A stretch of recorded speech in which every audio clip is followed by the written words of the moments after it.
अस्सलामु अलैकुम वरहमतुल्लाहि वबरकातुह। जिस घड़ी का इंतज़ार था वो आ चुकी है। मैं शेख एडवोकेट फैज़ सैयद साहब को गुजारिश करता हूँ कि वो आएँ, ड्यास पर तशरीफ़ लाएँ।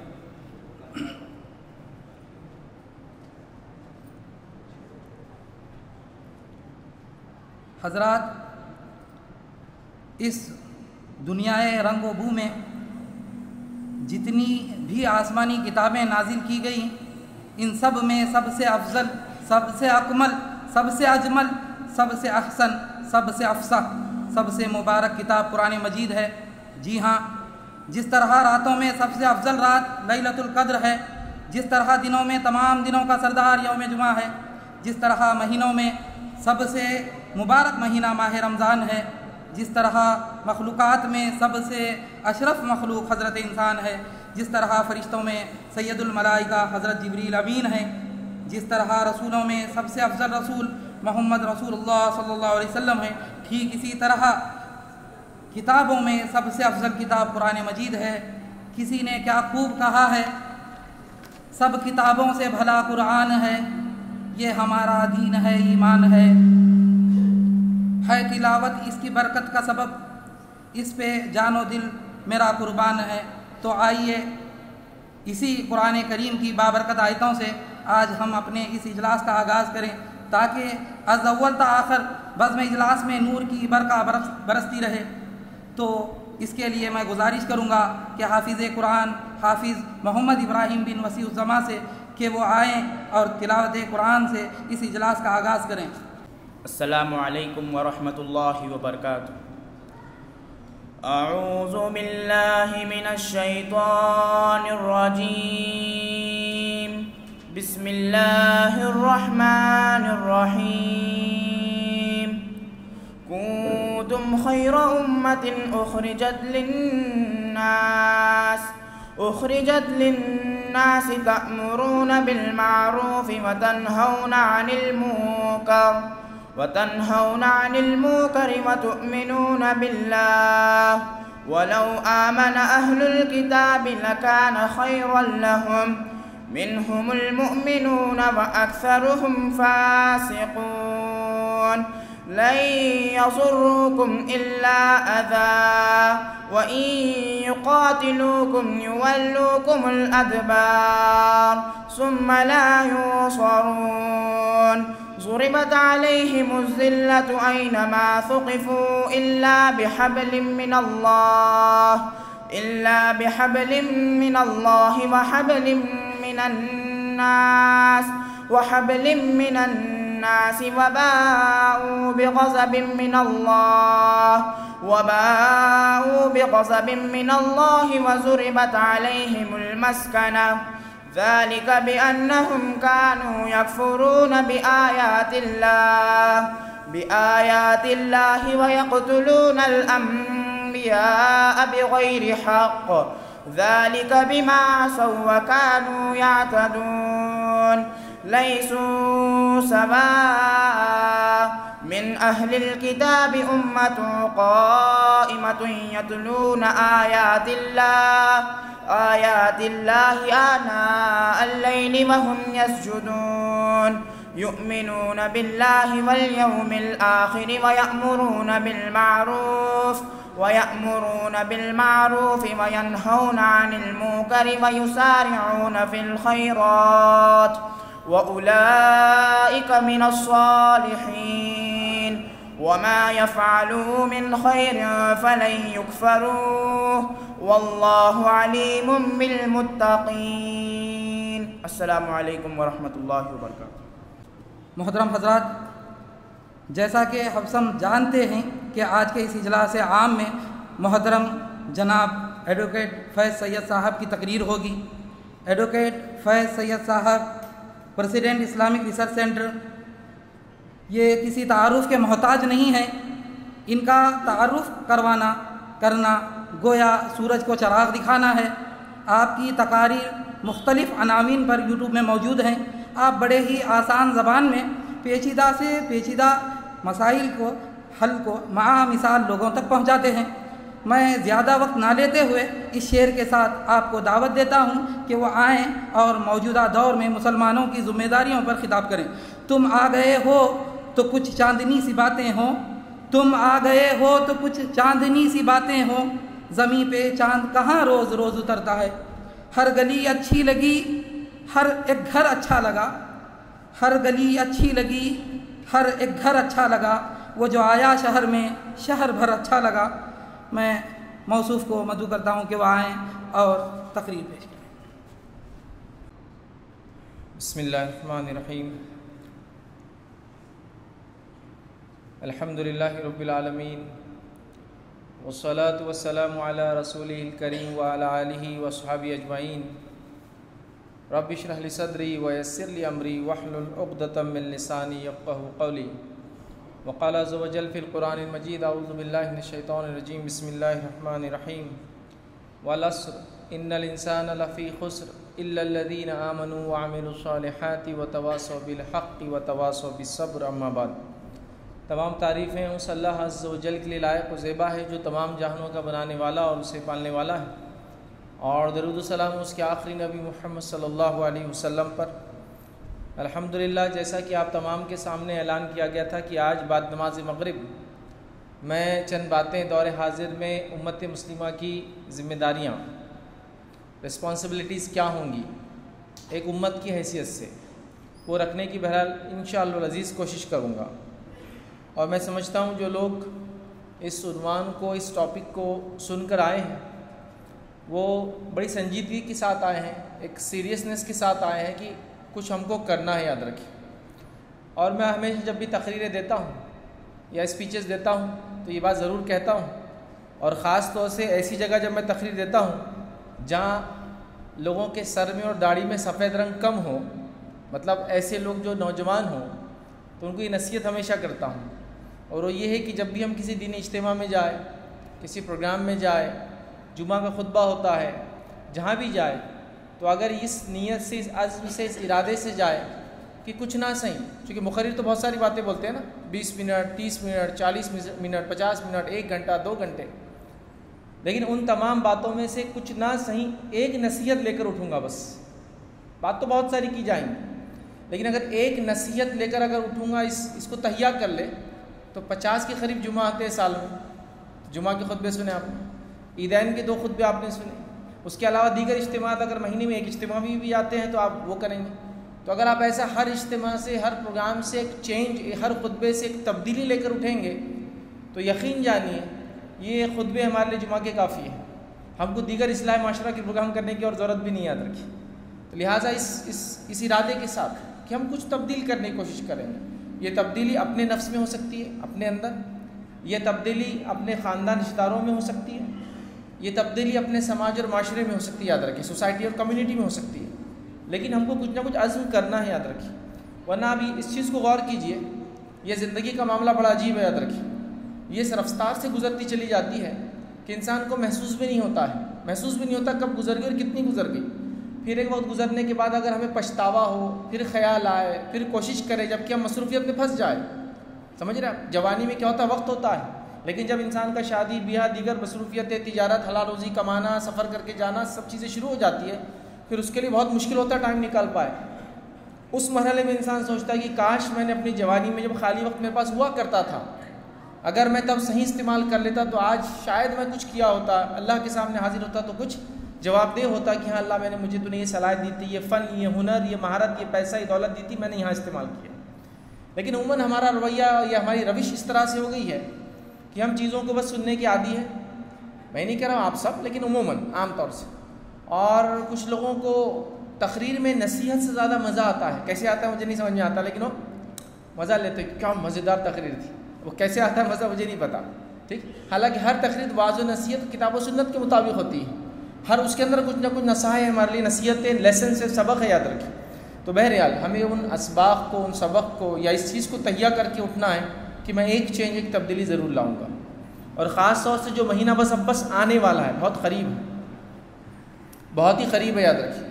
तो उस महीने के लिए भी हमारी तैयारी ये हो कि ये महीना हर साल जब आए हम पर, तो मेरी ज़िंदगी में एक नई चीज़ मैं जोड़ूँगा और एक बुराई से बचूँगा। कुछ ना सही तो वैसे तो फ़ायदे बहुत होना चाहिए रमज़ान में, लाइफ चेंज हो जाना चाहिए, जैसा चेहरा चेंज होता है, जिक्र अस्कार चेंज होता है, ज़बान चेंज हो जाती है, मामला चेंज हो जाते हैं, साल भर ऐसा होना चाहिए, ज़िंदगी भर होना चाहिए। लेकिन ऐसा अगर ना भी हो तो रमज़ान का एक फ़ायदा तो कम से कम उठाइए कि एक परमानेंट चेंज अपनी लाइफ में अच्छाई के अतबार से, और एक परमानेंट चेंज बुराई को अपनी नफ्स से निकाल के, ये ज़रूर करना चाहिए, याद रखिए। तो बहरहाल नौजवान सामने बैठे हैं, उम्मीद करता हूँ आप मेरी बातों को सीरियस लेंगे और कुछ ना कुछ करने की जो है कोशिश करेंगे। चलिए आइए आगे बढ़ते हैं। जो आज का टॉपिक था दौरे हाजिर में उम्मत मुस्लिमा की ज़िम्मेदारियाँ क्या है, इस बात को पहले मैं समझाने की कोशिश करता हूँ कि आपकी ज़िम्मेदारियाँ क्या है और कितना ज़रूरी है कि हम अपनी अहमियत को पहचानें, अपने मुकाम को पहचानें, अपने मर्तबे को पहचानें, और जिस काम के लिए अल्लाह रब्बुल इज़्ज़त ने मुझे और आपको इस दुनिया में भेजा है वो मकसद को पूरा करने की कोशिश करें। मैं एक सवाल से आपको अपने दर्स का इब्तिदा करता हूँ ताकि अहमियत ही बताऊँ। मेरा एक सवाल है, आपके घर के अंदर एक ऐसी चीज़ है जो अपने वक्त में बड़ी कीमती थी, अपने वक्त में बड़ी कीमती थी, एक मोबाइल हैंडसेट को ही ले लीजिए, बड़ा कीमती हैंडसेट, आपने पता नहीं लाख रुपये में ख़रीदा होगा उस हैंडसेट को, बट अब उसकी ज़िंदगी ख़त्म होने आ गई, अब उसकी लाइफ ख़त्म हो रही, ना वो रिपेयर होता है ना मेंटेन होता है। तो क्या करते आप उस मोबाइल फ़ोन के साथ, मुझे बताइए, जो कि एक ज़माने में बड़ी अहमियत की चीज़ थी, बहुत महंगी और कीमती भी थी। क्या करते हैं उसको उठा के शोकेस में रख देते, उसको हार चढ़ा के रखते, उसको अगरबत्ती का धुआं देते, उसको घर के सामने लगा के लोगों को आते जाते बताते कि देखो ये लिया था मैंने इतना महंगा, मेरी इतनी हैसियत थी, ये चीज़ ख़राब होगी। क्या करते हैं बताइए? सबसे पहला काम या तो उसको बेचने की कोशिश करते हैं कि किसी को कुछ काम आ जाए इसमें से, तो मेरी चीज़ बिक जाए, चाहे वो उसके वक्त में लाख रुपए की थी, 5,000 में बिक जाए तो आप कहते हैं गनीमत, अच्छा ही हुआ। एक काम पहला तो बेचने की कोशिश करते हैं। अगर वो चीज़ ना बिके तो फिर क्या करते हैं? अगर वो चीज़ सेल नहीं हो रही है, बिक नहीं रही है, तो क्या करते हैं फिर आप उसको उठाकर फेंक देते हैं। कभी तो ये भी हालत हो जाती है कि आप सोचते हैं कोई तो उठा के ले चल रहा है, यार चोरी तो भी कर ले, कुछ तो भी हो जाइए, अब काम की नहीं रही ये चीज़। तो यही होता है ना, कोई भी चीज़ अपने वक्त में चाहे कितनी अहमियत की हामिल हो, अगर वो बेकार हो जाए, वो अपना पर्पस जिस मकसद से बनाएगी सर्व ना करे, तो क्या करते हैं आप उसको? या तो उसको बेच देते हैं ताकि किसी को इस्तेमाल हो, या तो उसको फेंक देते हैं। दोनों में से इसके अलावा और कुछ भी नहीं होता, याद रखिए। तो मेरा ये सवाल है, याद रखिए कि आप जब अपने घर में जो बर्तन या जो सामान या कोई कीमती चीज़ जो अपने वक्त में थी काम नहीं आती, तो उसको फेंक देते हैं या बेच देते हैं। तो दुनिया का मिजाज भी कौमों के मामले में ऐसी ही, याद रखिए, कि जब तक कौमें उनके लिए फ़ायदेमंद होती है, दुनिया उनको सर आंखों पर उठा लेती है, याद रखिए। जब कौमें नफ़ा बख्श होती है तो दुनिया उनको सर आंखों पर उठा लेती है, याद रखिए। मैं जिस बस्ती से आता हूँ, मैं अपनी बस्ती की मिसालें औरंगाबाद शहर की बड़े फ़ख्र से देता हूँ, लेकिन मैं समझता हूँ आप लोगों को उससे भी बड़ा फ़ख्र होना चाहिए, क्योंकि आप जिस शहर में बसते हैं ये किसी स्टेट का किसी ज़माने में कैपिटल हुआ करता था, याद रखिए। ये एक सल्तनत का दारुल हुकूमत हुआ करता था, और वो सल्तनत ख़ुद मुसलमानों की थी, याद रखिए। तो क्या आपको ये ताज्जुब खेज़ बात नहीं लगती है कि एक गैर मुस्लिम अक्सरियत इलाके में मुसलमानों की इतनी बड़ी सल्तनत शाय निशान ये थी? इसके बाजू में हैदराबाद स्टेट था, इसके नीचे मैसूर स्टेट था, हाँ, उसके बाद भोपाल स्टेट था, उसके बाद अवध स्टेट था, उसके बाद बंगाल स्टेट था। आपको ये सब ये तारीख़ का हिस्सा है, याद रखिए। ये हिस्ट्री है, ये रिकॉर्डेड चीज़ें और आसार आपके अतराफ़ में जो आप देखते हैं, चलते फिरते उठते बैठते, ये आपको याद दिलाते, रिमाइंडर देते हैं कि तुम ज़रूरत के लोग थे, तो लोगों ने तुमको उठाकर तख्त पर बिठा दिया था। जब कौमें ज़रूरत की होती है, जैसा चीज़ ज़रूरत की होती है और अहमियत की होती है, तो लोग उसको इस्तेमाल करते हैं, उसके बगैर उनके लिए कुछ नहीं होता। लेकिन जब वो बेकार हो जाती है तो रिप्लेस करते हैं, फेंकते हैं, सवाल करते हैं कि ये ख़राब चीज़ क्यों पड़ी है, करते नहीं करते हैं। तो गोया ये आसार, ये जो चीज़ें आपको आर्कियोलॉजी के आसपास दिख रही है, ये गवाही दे रही है कि तुम कभी इस मुल्क की, इस खित्ते की, इस इलाके की ज़रूरत थे। आज तुमसे सवाल हो रहा है कि तुम यहाँ क्यों, तुम्हारा यहाँ काम क्या है, तुम्हारा वजूद किस लिए? दहशतगर्दी के अलावा तुमको कुछ आता भी है? औरतों पे जुल्म करने के अलावा तुम्हारी मर्दानी में कोई चीज़ बाकी है? पर्दे की शक्ल में जुल्म, तालीम ना देकर जुल्म, हाँ, औलाद की पैदाइश के लिए बस तुमने औरतों को समझ दिया घर में रखकर। तो क्या इसके अलावा भी तुम्हारा कोई पर्पस, कोई मकसद है? आप समझ रहे बात को मेरी? तो ये कौमें जो है ये सवाल कर रही है, याद रखिए।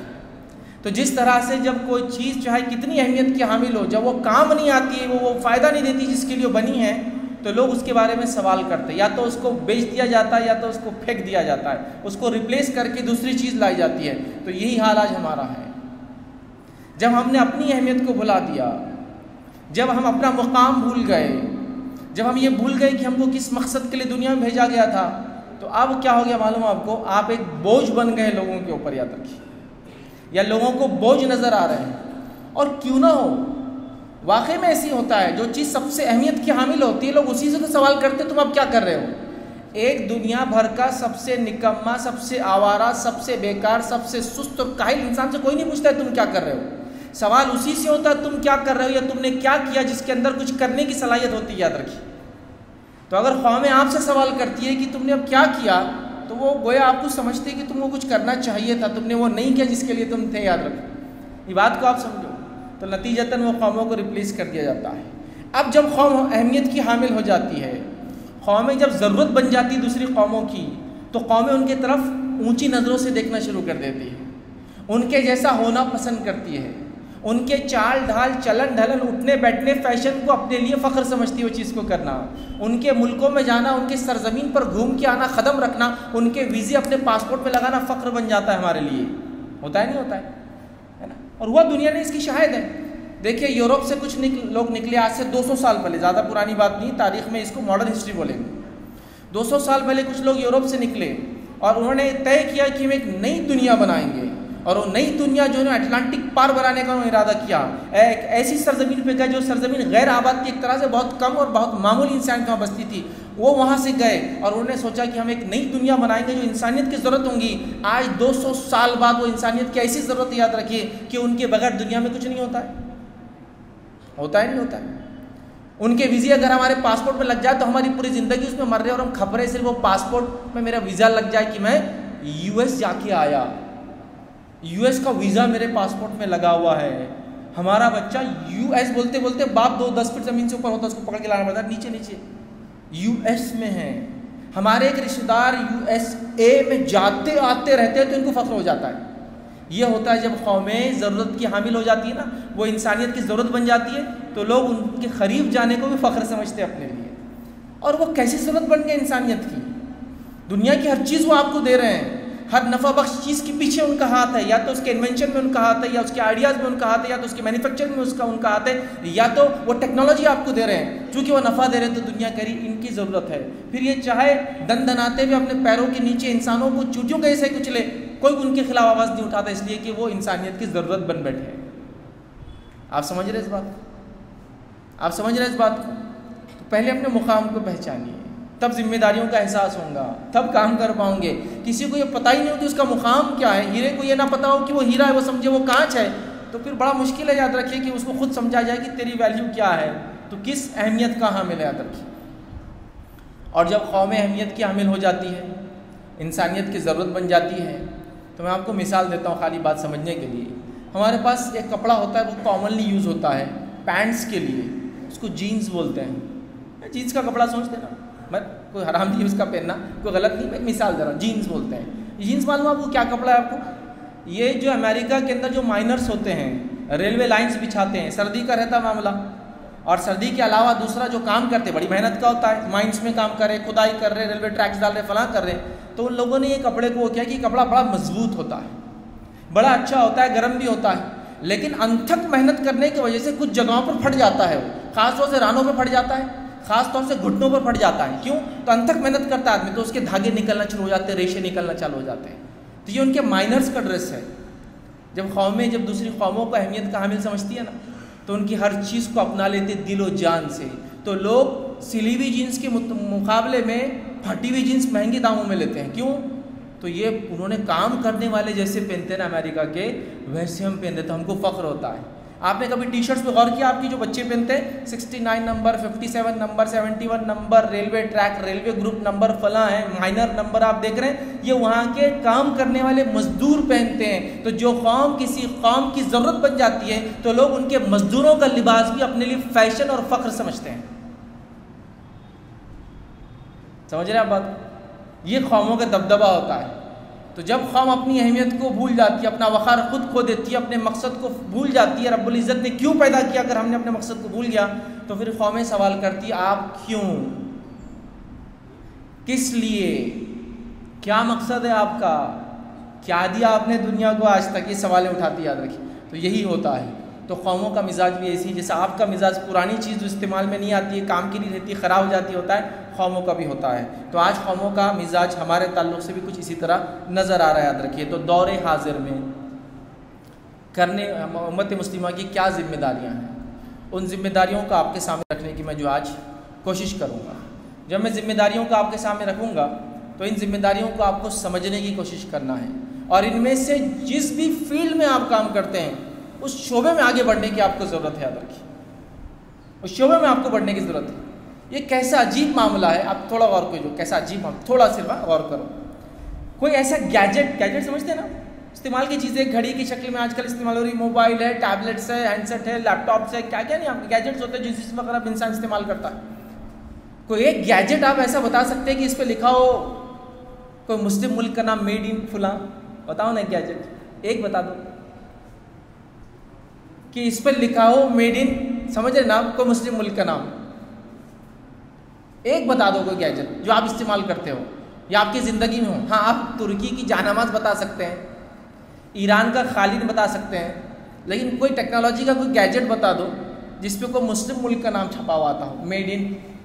हाँ, manufactured in, packaged in, repackaged इन, तो कुछ मुल्क मलेशिया वगैरह का नाम कभी आप सुन लेते होंगे, इंडोनेशिया, मलेशिया, तुर्की, हाँ बस ये नहीं मिलेगा आपको। आप खाली इससे अंदाज़ा लगा लो क्या हाल हो चुका है हमारा, खाली इससे अंदाज़ा लगा लो, सोचो ज़रा, सोचो, इस पर गौर करो। खैर ये बड़े सतह की बात है। हर फर्द अपने तौर से क्या करता है, वो अपनी जिम्मेदारी को जाने, हर उसके ऊपर वाला उसकी जो जिम्मेदारी वो उसको जाने, उसके ऊपर वाला उसकी जिम्मेदारियों को जाने। हर आदमी अगर मगन हो जाए अपनी जिम्मेदारियों की, ये मेरा हदफ और टारगेट है और ये मुझे अचीव करना है, तो ये काफ़ी याद रखिए। हमको फिर देखने की ज़रूरत नहीं कौन क्या है और कौन कैसा है, लेकिन सिर्फ आपको झिझोड़ने के लिए चंद मिसालें मैंने आपके सामने रखी, याद रखी कि कौमें जो अहमियत की हामिल होती हैं लोग क्या होता है, अब हमारी जिम्मेदारियाँ क्या थी या क्या होना चाहिए थी। जब मैं इन जिम्मेदारियों को आपके सामने रखूँगा तो यकीनन कुछ सवालात आपके जहन में उठेंगे कि क्या ये भी इस्लाम का हिस्सा है, ये भी इस्लाम का हिस्सा है। हाँ ये है।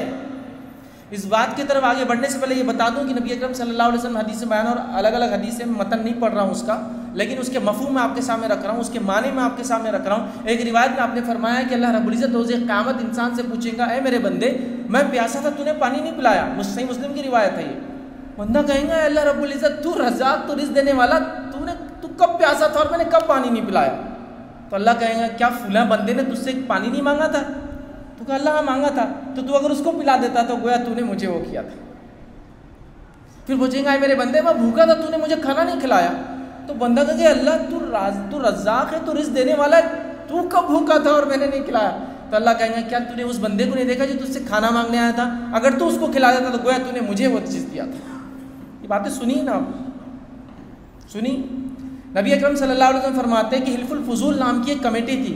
ये कमेटी का पढ़ना है तो आप किसी भी सीरत की किताब उठाइए, कोई किताब, उसके अंदर नबी अकरम सल्लल्लाहु अलैहि वसल्लम के नबुव्वत से पहले के कुछ कारनामों के अंदर ये वाक़या आपको ज़रूर मिलेगा कि हिल्फुल फुज़ूल नाम की कमेटी बनी थी। उनका काम ये था कि अगर दो अरब क़बाइल में झगड़ा हो जाए तो वो लोग दोनों को लड़ने नहीं देंगे। पीस कमेटी थी वो, एक तरह की अमन कमेटी थी उस शहर की, मक्का की, क्योंकि अरब बहुत लड़ते थे। नबी अकरम सल्लल्लाहु अलैहि वसल्लम 17 या 18 साल की उम्र में उसके मेंबर बन गए। यंग थे आप, नौजवान थे, उसके मेंबर बन गए। और एक बार ऐसा हुआ कि कबीले ने दूसरे कबीले से लड़ाई की तो मुशरिकीन जो हिल्फुल फुज़ूल वालों ने एक का साथ देकर उनको रोका, लेकिन अल्लाह के रसूल सल्लल्लाहु अलैहि वसल्लम उस जंग में हिस्सा नहीं लिया। तारीख़ी रिवायतों में, हदीस नहीं याद रखिए, तारीख़ी रिवायतों में आता है बस कुछ तीर गिरते थे तो आपने उठा कर दिए, मतलब उसने आपने पार्ट नहीं लिया उस जंग के अंदर, लेकिन आप उसके अंदर कहीं ना कहीं हिस्सेदार ये थे कि आप तीर उठाकर वहाँ देते थे जब लड़ाई हुई, लेकिन आपने लड़ाई में ज़ाती तौर से हिस्सा नहीं लिया। फ़तेह मक्का हो जाती है, अब पूरी ज़िंदगी आपकी गुजर गई, आप नौजवान से लेकर अब उम्र रसीदा हो चुके हैं। फ़तेह मक्का के बाद नबी अकरम सल्लल्लाहु अलैहि वसल्लम फरमाते अगर काश आज भी कोई हिल्फुल फुज़ूल जैसी कोई कमेटी बनाए ना तो मैं उसका मेंबर बनने के लिए, उसका फ़र्द बनने के लिए रेडी हूँ। आज इंसानियत की खिदमत के लिए, अमन को क़ायम करने के लिए, क़बाइल में इत्तेहाद क़ायम करने के लिए आज भी कोई कमेटी बनती है ना तो मैं उसका मेंबर बनने के लिए रेडी हूँ। कब फरमा रहे हैं नबी अकरम सल्लल्लाहु अलैहि वसल्लम ये? चूँकि पहले के वाक़े की तो आप कह सकते हैं ये तो दौरे जहालत का मामला था, जब आप नबी भी नहीं बने थे तो उस दौर की बात थी। अब तो आप नबी बन गए, फ़तेह मक्का हो गई, दीन मुकम्मिल हो गया। अब आप क्या कर रहे हैं? अगर ऐसी कमेटी कोई आज ही बनेगी तो मोहम्मद सल्लल्लाहु अलैहि वसल्लम के मेंबर मैं ज़रूर बनूंगा, और वो कमेटी मुशरिकीन की बनाई हुई थी। ये बात याद रखिए। मतलब इत्तेहाद के कामों में, इत्तेफाक के कामों में, रिफाही कामों में, मदद के कामों में, बेनिफिट ऑफ ह्यूमैनिटी के लिए हम किसी के साथ भी शामिल हो सकते हैं। ये समझ रहे हैं बात? और मैं अनगिनत हवाले आपको दे सकता हूँ, अनगिनत। अपनी बात को शुरू करने से पहले पूरी वजाहत कर दे रहा हूँ। एक खातून की रिवायत के अंदर आता है, एक खातून, एक मर्द का एक वाक़या आता है। एक शख्स था जो प्यासा था, प्यास की वजह से कुएं के पास पहुंचा, कुएं पे डोल नहीं था, वो नीचे उतरा अपने हाथों पैरों से। ज़ाहिर सी बात है जब डोल नहीं रहता तो आदमी को हाथ पैर पकड़े उतरा। फिर उसने पानी पी के ऊपर आया, जब पानी पी के ऊपर आया तो देखता कुत्ता है और ज़मीन को चाट रहा है। उसने सोचा कि ये तो मेरे जैसे ही प्यासा जैसा मैं था, तो उसने कहा कि मैं भी इसको प्यास बुझाऊंगा इसकी, लेकिन अब करूँ तो क्या, पानी नीचे है। वो नीचे उतरता है, रिवायत में आता है नीचे उतर के अपने जूते में पानी भरता है, जूते को मुंह से पकड़ता है और फिर हाथ पैर से ऊपर चढ़कर आता है और कुत्ते को पानी पिलाता है। रिवायत के अल्फाज है, सही बुखारी की रिवायत, अल्लाह ने उसकी मग़फ़िरत कर दी, उसको बख्श दिया। किसके साथ अच्छा सलूक किया उसने? कुत्ते के साथ, जो नजस ऐन है अपने आप में। उसका बेचना, खरीदना, हाँ ये हराम है, याद रखिए। उसकी कोई चीज़ इस्तेमाल नहीं होती, याद रखिए।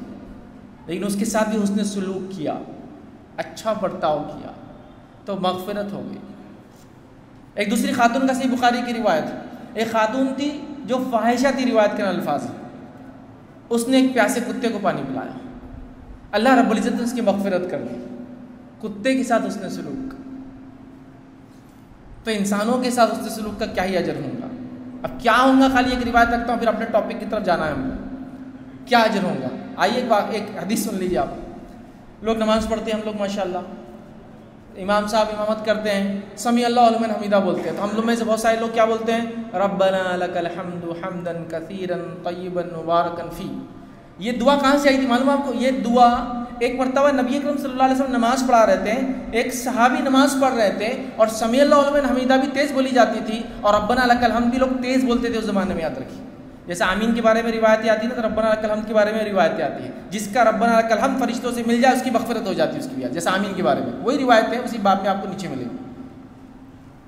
तो एक सहाबी ने ये पढ़ दिया, आमतौर से रब्बना लकल हम्द या रब्बना वलकल हम्द पढ़ते थे, एक सहाबी ने एक दिन ये पढ़ दिया रब्बना लकल हम्दु हम्दन कसीरन तय्यिबन मुबारकन फी। नबी अकरम सल्लल्लाहु अलैहि वसल्लम पीछे पलट कर कहा, तुम में से किस शख्स ने दुआ पढ़ी? चूंकि वो तेज पढ़ते थे, किसने दुआ पढ़ी? मैंने 30 फरिश्तों को देखा इस दुआ को लिखने में दौड़ रहे थे, 30 एंजल्स वो दौड़ रहे थे कि दुआ लिखे। उस वजह से हम लोग भी पढ़ते हैं उसको, क्योंकि अल्लाह के रसूल ने उसको अटेस्ट कर दिया कि हाँ ये अल्फाज दुरुस्त है। समझ रहे आप? पसंद किया उसको। 30 फरिश्ते, कितने फरिश्ते दौड़ रहे थे? 30, तो हम पढ़ते हैं उसको नमाज। अच्छी बात है ना, पढ़ना चाहिए। चलिए आगे बढ़ते हैं। 30 फरिश्ते, मैथमेटिक्स आपको आता होगा, हिसाब किताब, मामूली हिसाब किताब, ज़्यादा ज़रूरत नहीं। अब मैं दूसरी बात रखता हूँ। नबी अकरम सल्लल्लाहु अलैहि वसल्लम फरमाते हैं, जो शख्स किसी बीमार शख्स की इयादत के लिए जाता है, अगर सुबह जाता है तो शाम तक, और अगर शाम जाता है तो सुबह तक, 70,000 फरिश्ते उसके लिए दुआएं मग़फ़िरत करते हैं। 70,000 एंजल्स उसके लिए दुआएं मग़फ़िरत करते हैं। बात समझ में आई? कोई हिसाब किताब समझ में आया आपको? 30 भागे और उसको लिखा तो हम पढ़ते हैं, उसको पढ़ना चाहिए। यहाँ 70,000 अगर सुबह जाता है तो शाम तक, अब सुबह कब है आपके यहाँ, तो शाम कब होती है? हर बार शाम अलग अलग टाइम पे होती है, तब तक। और अगर शाम जाता है तो सुबह तक कितने एंजल्स, कितने फरिश्ते दुआएं करते हैं मग़फ़िरत? 70 नहीं, 70,000, जो अल्लाह की सबसे मुक़र्रब मखलूक में से एक है, याद रखिए। आसमानों में रहती हो, गुनाह नहीं करती, गुनाह का सोचती नहीं, याद रखिए। वो आपके लिए मासूम मखलूक दुआ करती है। 70,000 एंजल्स। तो बात समझ में आई कुछ? बीमार की इताअत, अगर बीमार की इताअत ये फ़ायदा दे सकती है तो इसके शिफा के लिए, इसके इलाज के लिए और इसके लिए मेहनत करना क्या अजर दे सकता है, आप खाली सोच सकते हैं ना। अनइमेजिनेबल, मतलब सोच भी नहीं सकते आप, इतना अजर है। क्योंकि जब सिर्फ जाने के और खाली ये पूछने का कैसे हैं, अच्छे हैं क्या, अल्लाह आपको शिफा दे, अल्लाह आपको अच्छा रखे, चंद दुआएं पढ़ दी, दिलासे के चंद अल्फाज बोले और निकल कर चले गए, 70,000 एंजल्स आपके लिए पूरा उस मतलब दिन है तो रात तक और रात है दिन तक दुआ कर रहे हैं। तो अगर उसके सेहत याबी के लिए कोशिश शुरू कर दी आपने, और किसी भी शक्ल में हो सकती है, उठा के ले जाने से लेकर, एम्बुलेंस चलाने से लेकर, दवाखाना चलाने से लेकर, डॉक्टर बन के उसका इलाज करने से लेकर, कुछ भी है ही नहीं इसका अजर साजिब। जाके पूछने का अगर ये है तो उसके साथ रहने का क्या होगा, समझिए बस इस बात। तो अब मैं जो है इसके बाद जो बातें मैं कहूँगा इसके दलाइल आपके सामने नहीं रखूँगा, दलाइल पूरे रख दिया मैंने सामने। इंसानों के साथ सलूक करने का अजर, कुत्तों के साथ सलूक करने का अजर सब रख दिया। तो अब मैं इसके दलाइल नहीं रखूँगा, अब आप समझ जाइए। हर चीज़ के लिए हवाला मेरे पास नहीं रहेगा, क्योंकि अब आपको नुकात समझना है। अब पहला नुक्ता जो रखूँगा वो अहमियत के एतबार से सबसे अहम होगा, उसके बाद जो नुक्ता रखूँगा वो अहमियत के एतबार से उसके बाद वाला होगा। अब इसके बाद जो ऐसे रखूँगा वो समझ जाइए। 2-3 नुकात तो बहुत इंपॉर्टेंट है, बाकी फिर जनरल आगे पीछे हो सकते हैं। तो आइए दौरे हाजिर में मेरी और आपकी क्या जिम्मेदारियाँ, उस जिम्मेदारी को समझने के लिए चंद बातें रखता हूँ। बस जो लोग पीछे बैठे हैं उनसे गुजारिश करूँगा कि वो सिर्फ जाने का उतना रास्ता खाली छोड़ दे, ताकि लोग इधर भी आ सकते जगह है और इधर भी बहुत जगह है माशाल्लाह, सिर्फ एक रास्ता बना दें, खामोशी से लोग आ सकते हैं। वरना लोगों को ऐसा बाहर से लग रहा हॉल भर गया, भरा नहीं, बहुत जगह है माशा। सरकने की ज़रूरत नहीं है, पीछे वाला बीच में आ जाए जगह के अंदर, वो काफ़ी, सरकने में सब हलचल हो जाती है। जी जी, आराम से थोड़ा सा, ताकि किसी को डिस्टर्ब नहीं होता बाद में। लोग आगे आगे बोल के वहीं हल रहे, ऐसा आगे आ जाओ, आगे, लेकिन कोई आगे आ नहीं रहा मतलब एक भी आदमी यहाँ तक नहीं पहुँचा अभी, है ना लोग, क्योंकि पीछे है जगह, लोग चूँकि खामोखा परेशान होंगे, जगह है माशाल्लाह। बस एक रास्ता बना दिया वैसा तो लोग अंदर आ जाएंगे। यहाँ बहुत जगह है माशाल्लाह, यहाँ भी जगह है। ठीक, अब आराम से, अब बगैर आवाज़ किए कि आगे आइए। ठीक, तो बहरहाल मैं आपके सामने आज 10 पॉइंट्स रखूँगा, 10 नुकात। पहले 2-3 नुकात अपनी अहमियत के अतबार से बहुत अहम है, इसलिए मैं उसको टॉप रख रहा हूँ, और उसके बाद क्या आप आगे पीछे हो सकते हैं, ज़मीन ज़माना, हालात, माहौल, माशरा, इलाका, आप देखिए, आप काम करें। आइए, सबसे पहली जो जिम्मेदारी मेरी और आपकी बनती है आज इस हालत में, इस माहौल में और हर वक्त, वो याद रखिए, जो पहली जिम्मेदारी है वो है दावत इस्लाम।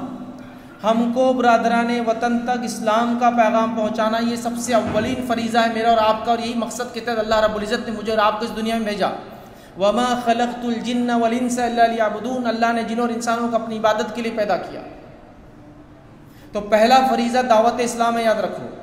आज के इस माहौल में आप और मैं क्या समझ रहे मालूम आपको, दावत इस्लाम छोड़ देंगे तो हमारी बका है, ये सबसे बड़ी गलतफहमी आपकी, इसी में हमारी बका, ये करने में, इसको छोड़ने में हमारा ज़वाल है, याद रखो। रूल उल्टा है, आप उसको दुनिया उल्टे ढंग से समझा रही, वो कह रही है कि आप दावत इस्लाम की बात करेंगे तो आपके लिए बहुत मुश्किलात है, लेकिन ये बात याद रखो, कड़वी गोली खाने के बाद ही जिस्मों को शिफा मिलती है और इलाज होता है। सबसे बड़े ज़ख्मों को उतनी ज़्यादा शिद्दत और तकलीफ और नश्तर देने के बाद ही उसका इलाज होता है, याद रखो इस रूल को, रसूल। तो ये मामला नहीं हो सकता, याद रखिए, जो हम समझे। तो दावत इस्लाम पहली जिम्मेदारी मेरी आपकी, याद रखिए, बरादरान वतन तक इस्लाम का पैगाम पहुँचाना। मनाना काम नहीं है हमारा, कबूल कराना काम नहीं है हमारा, काम क्या हमारा, पहुँचाना। ये सबसे अव्वल काम कीजिए, आप पहुँचाइए, बाकी सारा डिसीजन उसका है भाई, हम क्या करें। वो आपको ना कह दे, आप खामोश वहाँ से निकल जाइए, वो आपसे सुनना चाहे आप उसको बताएं। और दावत इस्लाम ये हमारा सबसे पहला फरीज़ा है, इसलिए कि आज इस्लाम के ताल्लुक से याद रखिए 3 चीज़ें हो रही दावत इस्लाम नहीं देने की वजह से। पहला, लोगों की गलतफहमियाँ इस्लाम के बारे में बढ़ती चली जा रही, जब दावत देंगे आप तो गलतफहमियाँ भी दूर होंगी, मिसकंसेप्शन भी दूर होंगे। दूसरा, याद रखिए, हक़ की तरफ लोगों को बुलाना, ये हमारी जिम्मेदारी, याद रखिए। और तीसरा, याद रखिए, हक़ की वजाहत करना भी हमारी जिम्मेदारी है। तो आज लोगों को गलतफहमी इस्लाम के बारे में, ये आपके स्टेट की बात कर लूँ तो वो बोल रहे पर्दा एसेंशियल पार्ट नहीं है, ठीक है। अब मैं उस बहस में नहीं जा रहा कि मैं खुद एडवोकेट लॉयर हूँ, मैंने वो पूरा केस भी पढ़ा, सारी चीज़ें भी देखी और उसमें हिस्सा भी था मेरा कुछ, बट वो डिस्प्यूट में हम नहीं जा रहे। कहाँ हमसे चूक हुई और क्या हमने गलत किया, वो एक अलग ही मैटर है, इंशाल्लाह कभी फिर डिस्कस करेंगे बात। जो लोग अहले इल्म में, जो एडवोकेट्स हैं, वो उस रिपोर्ट को और जजमेंट जो आया हाई कोर्ट का वो पढ़ लेंगे तो समझ में आ जाएगा। हम अनप्रिपेयर्ड गए थे, मालूम आप, बगैर तैयारी के साथ गए थे, उठे छुटे कि चले गए हमसे, वो तैयारी नहीं की हमने, याद रखी, जो तैयारी लगती है उसको। ठीक है, हम बाकी सारी चीज़ें बोल सकते हैं, दलिया ऐसा वैसा, लेकिन इससे कुछ नहीं होता। अगर एकेडमिकली आप मुझसे पूछेंगे तो पेपर वर्क मैंने देखा है, कोर्ट ने ये तक सजेस्ट किया कि आपके पास से किसी आलिम का एक भी एफिडेविट तक नहीं आया कि जो हमको सजेस्ट करे कि ये आपके रिलीजन का एसेंशियल पार्ट है। ये एकेडमिक बात बोल रहा हूँ मैं। अब वो हवाई बातें, मीडिया की बातें, सियासी बातें तो वो जोश वाली रहती, हमारे खिलाफ है, ऐसा है, लेकिन फैक्ट्स ये याद रखिए। वो जजमेंट को निकालिए, बहुत बड़ा जजमेंट 100+ पेज का, पढ़िए उसको। तो हम अनप्रिपेयर्ड गए, प्रॉब्लम ये था। और छोड़िए, खैर वो मसला वो एक अलग चीज़ है, लेकिन हमारी तैयारी नहीं थी, बोलना ज़रूरी था ताकि कौम समझे। हर बार सिर्फ लोगों को कोसने से मसले का हल नहीं निकलेगा, कुछ तैयारी हमको भी करना पड़ेगी, याद रखिए। जब हक़ के लिए हम डट जाएंगे, अड़ जाएंगे ना, तो लोग अपने आप को बदलेंगे, याद रखिए। जब हमने सोच लिया यहाँ कुछ हो नहीं सकता तो फिर कुछ नहीं होता, क्योंकि आपकी नीयत अल्लाह के साथ गुमानी गलत था जाते वक्त। बहरहाल चलिए आगे बढ़ते हैं। तो दावत इस्लाम पहला जिम्मा, याद रखिए, लोगों की गलतफहमियाँ दूर कीजिए इस्लाम के बारे में, हक़ का पैगाम बताइए, आपके लिए भी है, कुरान सुन्नत नबी की शख्सियत आपके लिए भी है। और उसके साथ साथ याद रखिए, हक़ की वजाहत कीजिए जहाँ उनको ज़रूरत है, जहाँ वो आपसे सवाल करते हैं। ये बहुत अहम काम है, याद रखिए। ये ज़िम्मा हमने छोड़ दिया, नतीजतन लोग पूछ रहे हैं हमसे, आप क्यों, आप बोझ बन गए हम पर। जबकि कौमें किसी ज़माने मुसलमानों का इंतज़ार करती थी कि अगर ये आएंगे तो पता नहीं क्या क्या भला और खैर होगा, ये आएंगे तो हमारे मुल्कों की हिफाजत करेंगे। कई वाक़यात है, आप मतलब वक्त नहीं है इतना, आप ख़ासतौर से साउथ इंडिया की हिस्ट्री पढ़ ले, और मुसलमानों ने ख़ास तौर से नॉर्थ के मुकाबले में जो साउथ में कारनामे अंजाम दिए हैं, क्योंकि यहाँ लोगों ने एक सबसे बड़ी ख़ास बात की जो नॉर्थ में नहीं मिलती है, यहाँ ज़बान का फ़र्क नहीं, याद रखिए। आप भी ज़बान वही बोलते हैं जो यहाँ का मधु बोलता है। हमारे पास का प्रॉब्लम होता है आपको क्या है, दक्कन स्टेट का, दक्कन हैदराबाद स्टेट में जो लोग थे, ज़िम्मियों की ज़बान है मराठी, कन्नड़ और तेलुगु, और जो हाकिम है उनकी ज़बान है उर्दू। तो हम लोग नहीं बोलते वो ज़बान, हम सीखते भी नहीं, हमारी मदर टंग उर्दू है महाराष्ट्र में रहने के बाद भी। तो ये सबसे बड़ा मसला है। लेकिन साउथ में अल्हम्दुलिल्लाह आपकी ज़बान, घर में आप उर्दू बोलते होंगे लेकिन सारे लोग कन्नड़ जानते, सब जानते होंगे। ये इतने बड़े मजमे में मैं पूछूंगा तो आप में से 99% या 90% लोग हाथ उठाएंगे कि हम जानते हैं, हम समझते हैं, हम बोलते हैं, हम पढ़ते हैं। हमारे पास तो सब्जेक्ट भी ऑप्शनल है मराठी, मालूम है? ये भी एक ताज्जुब की बात है। ऑप्शनल है, लेना है तो लो, नहीं तो छोड़ दो। सुभान अल्लाह। मैंने जब स्कूल पढ़ाई सी था, हमने छोड़ दिया उसको ऑप्शन के अंदर। कितनी गलत बात है। जब मधु की ज़बान नहीं जानेंगे तो पैगाम क्या पेश करेंगे यार? जो वर्नाकुलर लैंग्वेज होती है, जिस ज़बान जो मधु बोलता है, हर नबी जो आया वो अपनी कौम की ज़बान बोलता था, तो आपको अल्लाह ने फजल दिया, आप कौम की ज़बान बोलते हैं, पैगाम नहीं पहुंचा रहे। ज़बान से ऑफर तो पहुंचा रहे, मोबाइल के ऑफर आ गए, रिचार्ज के ऑफर आ गए, फलां आ गए, लेकिन आखिरत के ऑफर्स कभी पेश नहीं कर रहे हैं अच्छे अंदाज से। तो हक को पेश कीजिए। मनाना नहीं है हमारा काम, कबूल करवाना नहीं है हमारा काम, बल्लिग तबलीग पहुंचाना काम, पहला काम। दावत तबलीग पहली जिम्मेदारी। दूसरी जिम्मेदारी मेरी और आपकी बहैसियत उम्मत वो ये है इस्लाह माशरा। इस्लाह माशरा समझते हैं? हमारे कम्युनिटी में, हमारे समाज में, मुस्लिम समाज में जो बिगाड़ आ रहा है उसकी इस्लाह करना। अब ये बिगाड़ तौहीद के अंदर आ सकता है, लेकिन वो मुसलमान है, कलमा को है मतलब, लेकिन ठीक है तौहीद में बिगाड़े, इत्तिबा सुन्नत में उसके बिगाड़े, मामलात में बिगाड़े, मसाइल में बिगाड़े, यहाँ बिगाड़े, वहाँ बिगाड़े, अखलाक का बिगाड़े, मामलात का बिगाड़े, देखेंगे उसकी इस्लाह करना। तो ये दूसरा काम है और अहम काम है, अपने घर का सुधार करना। क्योंकि हम दूसरों को अपने घर की तारीफ करके बता रहे हैं, तो अपना घर भी वैसा हो कि लायक हो कि बताया जाए देखो ये मेरा घर। नहीं तो हर कोई बोल रहा भाई तुम्हारे पास ही सबसे ज़्यादा झगड़े, सबसे गंदी कौम तुम, ज़बान सबसे गंदी तुम्हारी, महल्ले सबसे गंदे तुम्हारे, और तुम तहरत की बात हमको बोल रहे पाकी आधा ईमान है। सुभान अल्लाह। अब फैक्ट से क्या करें, अपने ही होठ और अपने ही दांत, हक़ाइक़ है नहीं है। दो महलों का सर्वे कर लो आप इधर इधर, अच्छा दो इकोनॉमिकली सेम क्लास के आप एरियो का सर्वे करो, ऐसा नहीं अलग अलग, एक नॉन मुस्लिम उसी लेवल के लोग और एक मुस्लिम उसी लेवल के लोग, दोनों के अंदर जाके देखो गंदगी और ज़बान का मामला क्या है, तो आपको गवाही देना पड़ेगी यार प्रॉब्लम है कहीं ना कहीं हमने इस्लाह नहीं की जैसा होना। हाँ दावे की इस्लाह की, बड़े बड़े दावे, काम नहीं हुआ, लेकिन फिर मेरी बात तो मानना पड़ेगी। मेरा घर सबसे साफ घर है, लेकिन उसका परनाला जब ओवरफ्लो होता टाकी का सीधा सामने वाले को गुसल कराता, रास्ते में जाने वाले को, उसके लिए तो बनाना अच्छा है, तो नहारा नहीं तो नहा लिया इसी बहाने। किसी का परनाला ऐसा नीचे आके नाली में नहीं जाता। आप 20 रुपये 40 रुपये square feet pipe, fitting charges 20 से लेकर 30 रुपये है ना, उसके बाद नीचे एक चेम्बर के कॉस्ट अलग, मैनहोल का, इतना क्या करना है, आप गुसल कराएंगे लोगों को? ये हमारी सोच और मेंटालिटी है। मैं आपको बता दूं सफाई के लिए पैसा नहीं लगता, सफाई के लिए साफ सोच लगती है। सहाबा जैसे गरीब लोग नहीं थे दुनिया में। रिवायतों में आता चीथड़े पहनते थे, एक कपड़ा नहीं कई कपड़ों को सी कर पहनते थे, ऐसी उनकी ज़िंदगी के हालात थे। लेकिन जहन साफ, इरादे साफ, आइडिया साफ, पैसा नहीं है लेकिन सफाई गुजार करना, लेकिन सोच साफ थी, यस, तो फिर माहौल भी साफ हो जाता। जब पैसा दिया अल्लाह ने तब भी सफाई थी।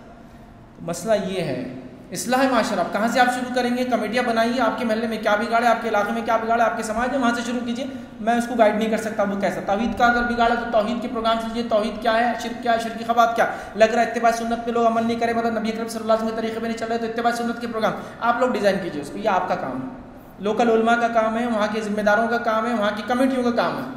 मैं सिर्फ बता सकता हूँ क्या ये काम करना है।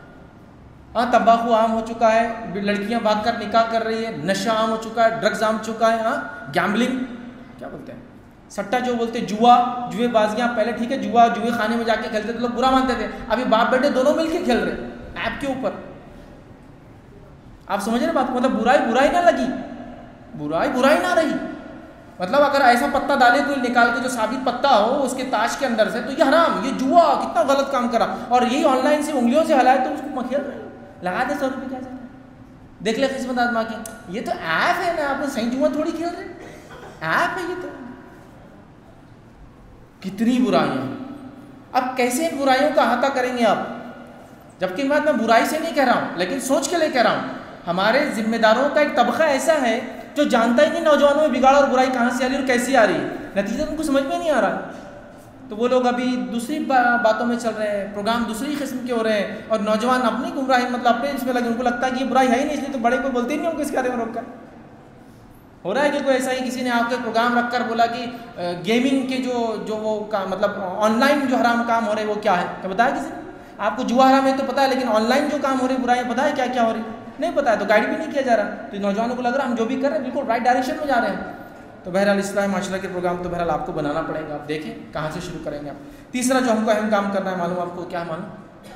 हमको तालीमी बेदारी लाना है कम्युनिटी के अंदर, एजुकेशनल अवेयरनेस, दीन के बारे में एजुकेशनल अवेयरनेस, किताब और सुन्नत की तालीम। हाँ बिल्कुल, हर आदमी ऐसी छोटी छोटी बातें तो मसाइल यूँ ही जानता हूँ, बिल्कुल उसके ऐसा ये हो जाए कि खाए नहीं पी ले रोजे की हालत में रोज़ा टूटता है नहीं टूटता है? नहीं टूटता है, बगैर सोचे समझे उसको मालूम इसका जवाब कि तो गलती से खाने पीने से रोज़ा नहीं टूटता है। अब उसको पूछने की जरूरत नहीं, अब क्या करूँ यार, खा लिया रोजे में, मुफ्ती साहब बोल रहे नहीं टूटता, चचा बोल रहे टूट जाता, अम्मी बोल रहे नहीं टूटता, पड़ोसी बोल रहे टूट जाता, तो वो निवाला यहाँ तक ले जाता, घर वाले बोले तब तोड़ दे, तेरा टूट गया, तोड़ दे, और इन्हें खा रहा, तोड़ दे रहा। कितना अहम मसला है ना, अनजाने में खाने पीने से क्या रोज़ा टूटता है, ये मसला भी नहीं पता। जो फ़राइज़ को करना हमको हुक्म दिया जा रहा है कि रोज़े रखो, तो रोज़े कब टूटते और कब होते ये जानना भी उतना ही फ़र्ज़ है जितना रोज़ा रखना फ़र्ज़ है। क्यों नहीं इल्म हमको? नमाज़ पढ़ रहा है आदमी 3 रकात पढ़ ली, इंसान है भूल जाता है, 4 को 3 पढ़ ली, अच्छा 4 को 5 पढ़ ली, अब सजदे सहू करना कैसे करें? कुछ नहीं मालूम। मस्जिद के इमाम साहब को मालूम भी होता है, लेकिन पब्लिक क्या बोलती है, इमाम साहब पूरी नमाज़ फिर से पढ़ाओ, तो 3 पहले पढ़ाते, 4 बाद में 7 रकात पढ़ा देते हैं। उन्होंने बोलता है छोड़ो यार इनका चक्कर, कि सुनते ही नहीं। हो रहा है भाई, इतना छोटा मसला है, अगर आपको इल्म हो कि कम हो जाए तो क्या, ज़्यादा हो जाए तो क्या, और आप अपनी नमाज़ पढ़ रहे उसमें खलत मलत हो जाए तो क्या? 3 ही तरीक़े सजदे सहू के। एक आप पढ़ रहे हो और आपको खलत मत कितने पढ़ा तो उसका एक तरीक़ा, एक आपने कम पढ़ा और यकीनी तौर से किसने बोला आपने 3 रकात पढ़ी उसका एक तरीक़ा, और एक आपने ज़्यादा पढ़ ली तो उसका एक तरीक़ा। 3 ही तरीक़े सजदे सहू के, नहीं मालूम। तो आप उन क्या करें, सबसे अच्छा बोले रकात नमाज दोहरा लो। अरे नमाज लेकिन ज़्यादा हो जा रही ना आपकी। एक बार तो हम लोग नमाज को चले गए फजर की, और फजर की 6 रकात नमाज पढ़े अपने फ़र्ज़। आप बोलेंगे ये कैसे हो सकता? हो सकता है ये। अब हुआ ये कि इमाम साहब खड़े हुए, इमाम साहब ने रकात बांध के पढ़ा दी, अब पढ़ा दी तो सूरा आगे पीछे कर दिया नंबरिंग के एतबार से, समझ रहे ना? जैसा 60 नंबर का सूरा, उसके बाद 61 पढ़ना था तो 61 पहले पढ़ लिया, 60 बाद में पढ़ लिया। हालांकि इससे कुछ भी नहीं होता। नबी अकरम सल्लल्लाहु अलैहि वसल्लम से कई रिवायतों में साबित है कि आपने पहले बाद की सूरे को पहले पढ़ा और पहले सूरे को बाद में पढ़ा, ये साबित है, बुखारी की रिवायत में। लेकिन लोगों ने बोले इमाम साहब सूर्य की तरतीब आगे पीछे हो गई, फिर से इमाम बोले फिर से, कोई इख्तिलाफ नहीं, कोई डिस्प्यूट नहीं भाई, एक से भी बात नहीं करना है, तुम बोल रहे फिर से, चलो फिर से। खड़े हो गए, फिर उनसे बेचारों से क्या हो गई, फिर उन्होंने एक सूरा आगे पीछे कर दिया, तो इमाम साहब फिर से, इमाम साहब बोले कोई मसला नहीं, फिर से। और हम खाली देख रहे हैं, हम बोले चलो 1-2 रकात, फिर 2 नफिल, फिर 2 तो होगी ना फ़र्ज़, अपने को तो मालूम मसला क्या है, लेकिन आप छोड़ के चले गए तो भाई साहब नमाज छोड़ के चले गए फजर की। ये लोग नमाज नहीं पढ़ते, क्योंकि मस्जिद जाहिर सी बात है वो उन लोगों की नीति जो किताब और सुन्नत को मानते हैं। तो अब कैसे रहता है, हर चीज़ में नज़र रहती है, आप क्या कर रहे हैं, कैसे कर रहे हैं। अब मैं जिस इलाके से आता हूँ बहुत ज़्यादा मस्जिदें नहीं याद रखी, कुल शहर के अंदर 6 ही मस्जिदें हैं और दूर दूर है बहुत हमारे इलाकों से, मुश्किल हो जाती है कभी कि हर जगह फजर में रीच हो, समझ रहे ना? 6 में 12 पढ़ाते तो 12 पढ़ा लो, 20 पढ़ा तो फजर की 20 पढ़ा, क्या करेंगे? आप समझ रहे मेरी बात को? मतलब ये कि इल्म की इतनी कमी की बेसिक्स, बहुत बेसिक चीज़ें मालूम है आपको, बहुत बुनियादी चीज़ें, अहमियत के एतबार से बहुत अहम है, लेकिन ये बुनियादी चीज़ों में आता है, मालूम आपको? ये हर को ऐसा इल्म है हर किसी को ना, तो खूब तालीमी बेदारी लाई। दीन की तालीम बेदारी में नंबर 1, दुनिया की तालीमी बेदारी में नंबर 1। अब दुनिया की तालीम बेदारी का क्या हाल है और दीन की क्या है, मैं 2 मिसालें देके बात समझाता हूँ। पहली मिसाल है कि एक साहब जो मेरे बहुत करीबी थे और एक सच्चा वाक़या उन्होंने सुनाया कि वो हज के लिए गए थे। हज के अंदर वो तवाफ़ कर रहे थे, तवाफ़ में 2 बूढ़ी औरतें उनके सामने चल रही थी, जिनकी ज़बान वगैरह से हमारे इलाके और उनकी हाल चाल का पता चलता था, तो वहाँ चल रही थी। तो एक औरत ने दूसरी औरत से पूछा, और क्या पूछ रही सवाल, अब चूँकि हज में होते ना पुश होता है, धक्का होता है, बहुत रश होता है, आप ये नहीं बोल सकते अरे औरतें हैं तो ज़रा मैं बाजू चलो, नहीं जगह नहीं मिलती, आप चल रहे हैं तो सुनी भी आ रही हो जो बातें करें, एक तो तवाफ़ करी लेकिन बातें भी करी, हालांकि दुआएं करना चाहिए। तो एक ने दूसरे से पूछा ये काले डब्बे में क्या है, उसको ये भी नहीं पता, इसको काबा बोलते हैं। क्या पूछ रही वो, ये काले डब्बे में ब्लैक बॉक्स में क्या है? तो दूसरी क्या बोली, आई तेरे को नहीं मालूम, मतलब उसको बहुत नॉलेज था, उसने ऐसा बताया तेरे को नहीं मालूम, नौज़ बिल्लाह, अल्लाह जाने की खबर है, अल्लाह ताला की मज़ार है, ये बोला उसने, क्योंकि उसके इलाके में शायद वो उसी का तवाफ़ करते थे। मज़ारों का, ये अल्फाज बोले। तो ये तो ऐसे हो गए कि ये औरतों ने लाखों रुपए खर्च करके हज को आए और इनको तौहीद नहीं मालूम, जिस रब के लिए वो हज करने आए और वो रब के बारे में नॉलेज नहीं, उनको लगता है जीता भी और मरता भी। सुभान, ये है दीनी दुनियावी। अब और क्या बोलूँ मैं आपको। मैंने एक मरतबा एक वीडियो के अंदर ये बात कही थी, आज से तकरीबन 10 साल पहले। लोगों ने बड़ा मजाक उड़ाया था कि फैज साहब लोगों को हंसाने के लिए करते, लेकिन ये सच्चा वाक़या था कि लोग जो है वर्चुअल वजू करते। मैंने कहा था वर्चुअल वजू समझते हैं, ऐसा दीवार के पास जाके यूँ करते, नल खुल गया, तैमुम नहीं आता ना, तो बोले पानी नहीं रहा तो क्या करना, जैसा पानी के साथ वजू करते ना तो हवा में करना। तो लोगों ने हंसा। अब देखिए वीडियोज़, आप हज और उम्रे की कितने वीडियोज़ है जो अरबों ने बनाए मजाक उड़ाने के लिए। हिंद पाक के लोग जो आगे कैसी बेवकूफ़ियाँ करते, हरम के पिलरों पे तवाफ़ के वो जो तैमुम पानी नहीं है ना, तुम्हारे से नल खोल रहे हो, और वो घूम घूम के बोल रहा पानी कहाँ है, वो अरब जो है पानी कहाँ है, कैमरा डालना बीच में, और इनका ऐसा बोलो मत कुछ, उसको अपना वजू करते रहो, पूरा वजू वर्चुअली कर। सुभान अल्लाह। तैमुम नहीं पता आपको, ज़मीन पे या किसी चीज़ पे जो सरफे से आपका हाथ मारा, चेहरे पर हाथ फेरा, उल्टे से सीधा, सीधे से उल्टा, ये तैमुम का वजू, ये तैमुम का गुस्ल। इतना सिंपल, इतना सिंपल, कुछ नहीं इसका नाम। ये दीनी इल्म का हाल है, समझ रहे आप बात। और दुनियावी इल्म का क्या मामला है। सचर कमेटी की रिपोर्ट आई, एजुकेशन से रिलेटेड बहुत सारे लोग हैं। आपके शहर में माशाल्लाह बहुत मुस्लिम एजुकेशन इंस्टीट्यूट है, अल्लाह उसमें बरकत दे, लेकिन ये कम है, फिर भी इसमें मजीद इजाफे की ज़रूरत है। हमारी पॉपुलेशन के एतबार से ये कुछ भी नहीं है। हमारी पॉपुलेशन से मुराद मुस्लिम पॉपुलेशन, ये तो मुस्लिम्स को भी नहीं पूरेंगे 4, 5, 6 कॉलेजेस जो आपके हैं, ये तो उनको भी नहीं पूरेंगे, आपको इससे आ जाएंगे। और आपको यही नहीं चाहिए, आपको तो यहाँ के इलाके के नॉन मुस्लिम्स की भी ज़रूरत बन जाना है। जिस तरह से हमारे ईसाई भाई हर जगह ज़रूरत बने हुए लोगों की, हर जगह इदारे 2% और 1% होते हैं एक इलाके के अंदर, लेकिन 10-10 और 20-20 एजुकेशनल इंस्टीट्यूट चलाते हैं। ऐसा लगता है कि पूरी आबादी सिर्फ यही काम कर रही है, वो आपके बच्चों की तालीम की ज़रूरत बन बैठे। कॉन्वेंट स्कूल से पढ़े कितने लोग हैं, हर आदमी फ़ख्र से हाथ बढ़ाएंगे, दूसरे को बोलेंगे नहीं आधा ही पढ़ा, मैं पूरा पढ़ा 10वीं तक, फ़ख्र समझते आप उसको। कॉन्वेंट सिस्टम एजुकेशन क्या मालूम आपको, चर्च ने यह तय किया कि गैर ईसाई बच्चे भी चर्च में आके पढ़ सकते हैं। तो उन्होंने एक लॉ पास किया, और तकरीबन आज से 200 साल से, तकरीबन 17वीं सदी की इब्तिदा में, कि नॉन ईसाई बच्चे आके चर्च में पढ़ सकते हैं। उसको बोलते हैं कॉन्वेंट सिस्टम एजुकेशन। जहाँ ईसाई बच्चे आकर चर्च में पढ़ा करते थे, उन्होंने गैर ईसाइयों को भी इसकी इजाज़त दे दी, और मुख्तलिफ उनके दीनी सब्जेक्ट्स के अलावा दुनिया के सब्जेक्ट्स को भी ऐड कर दिया। इसीलिए कभी भी कुछ कॉन्वेंट स्कूल होगा तो उसमें चर्च पहले होता है, और फिर उसके अतराफ में स्कूल बनता है।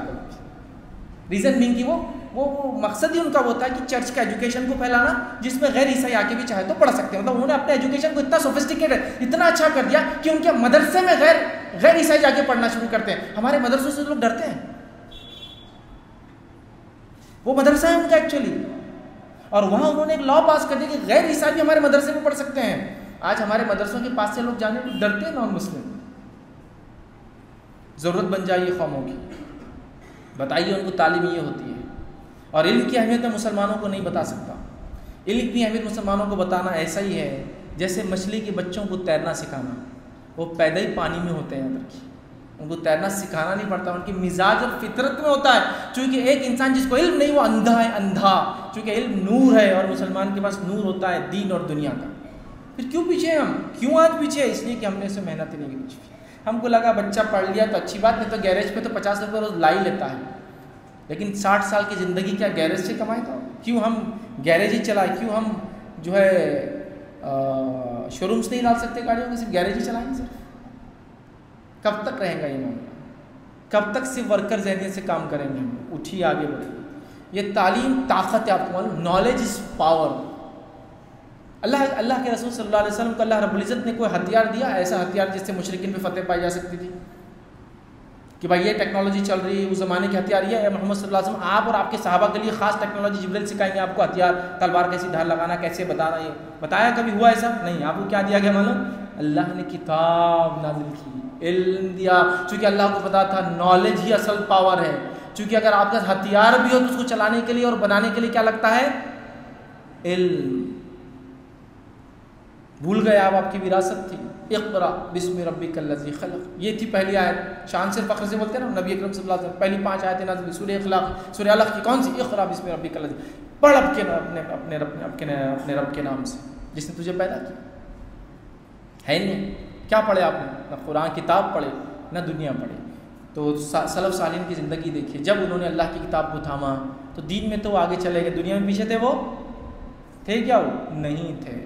अगर किसी को जानना है मुसलमान दुनिया में कितने आगे थे तो मैं खाली एक मिसाल देता हूँ समझने के लिए। किताब है बड़ी मशहूर, T.S. अल-हस्सानी, उसके ऑथर उन्होंने किताब लिखी 1001 inventions Muslim heritage in our world. उसमें 6 बाब बांधे उन्होंने कि मुसलमानों ने इन 6 फील्ड्स में क्या क्या काम किया। तो स्कूलिंग का एक पूरा बाब है उनके, एक सब्जेक्ट बांधा कि 1000 इन्वेंशन मुस्लिम ने 6 कैटेगरीज बांध के उसमें क्या क्या किया, साइंस, टेक्नोलॉजी, स्कूलिंग, मैनेजमेंट, और ऐसे उन्होंने पूरे बांधे।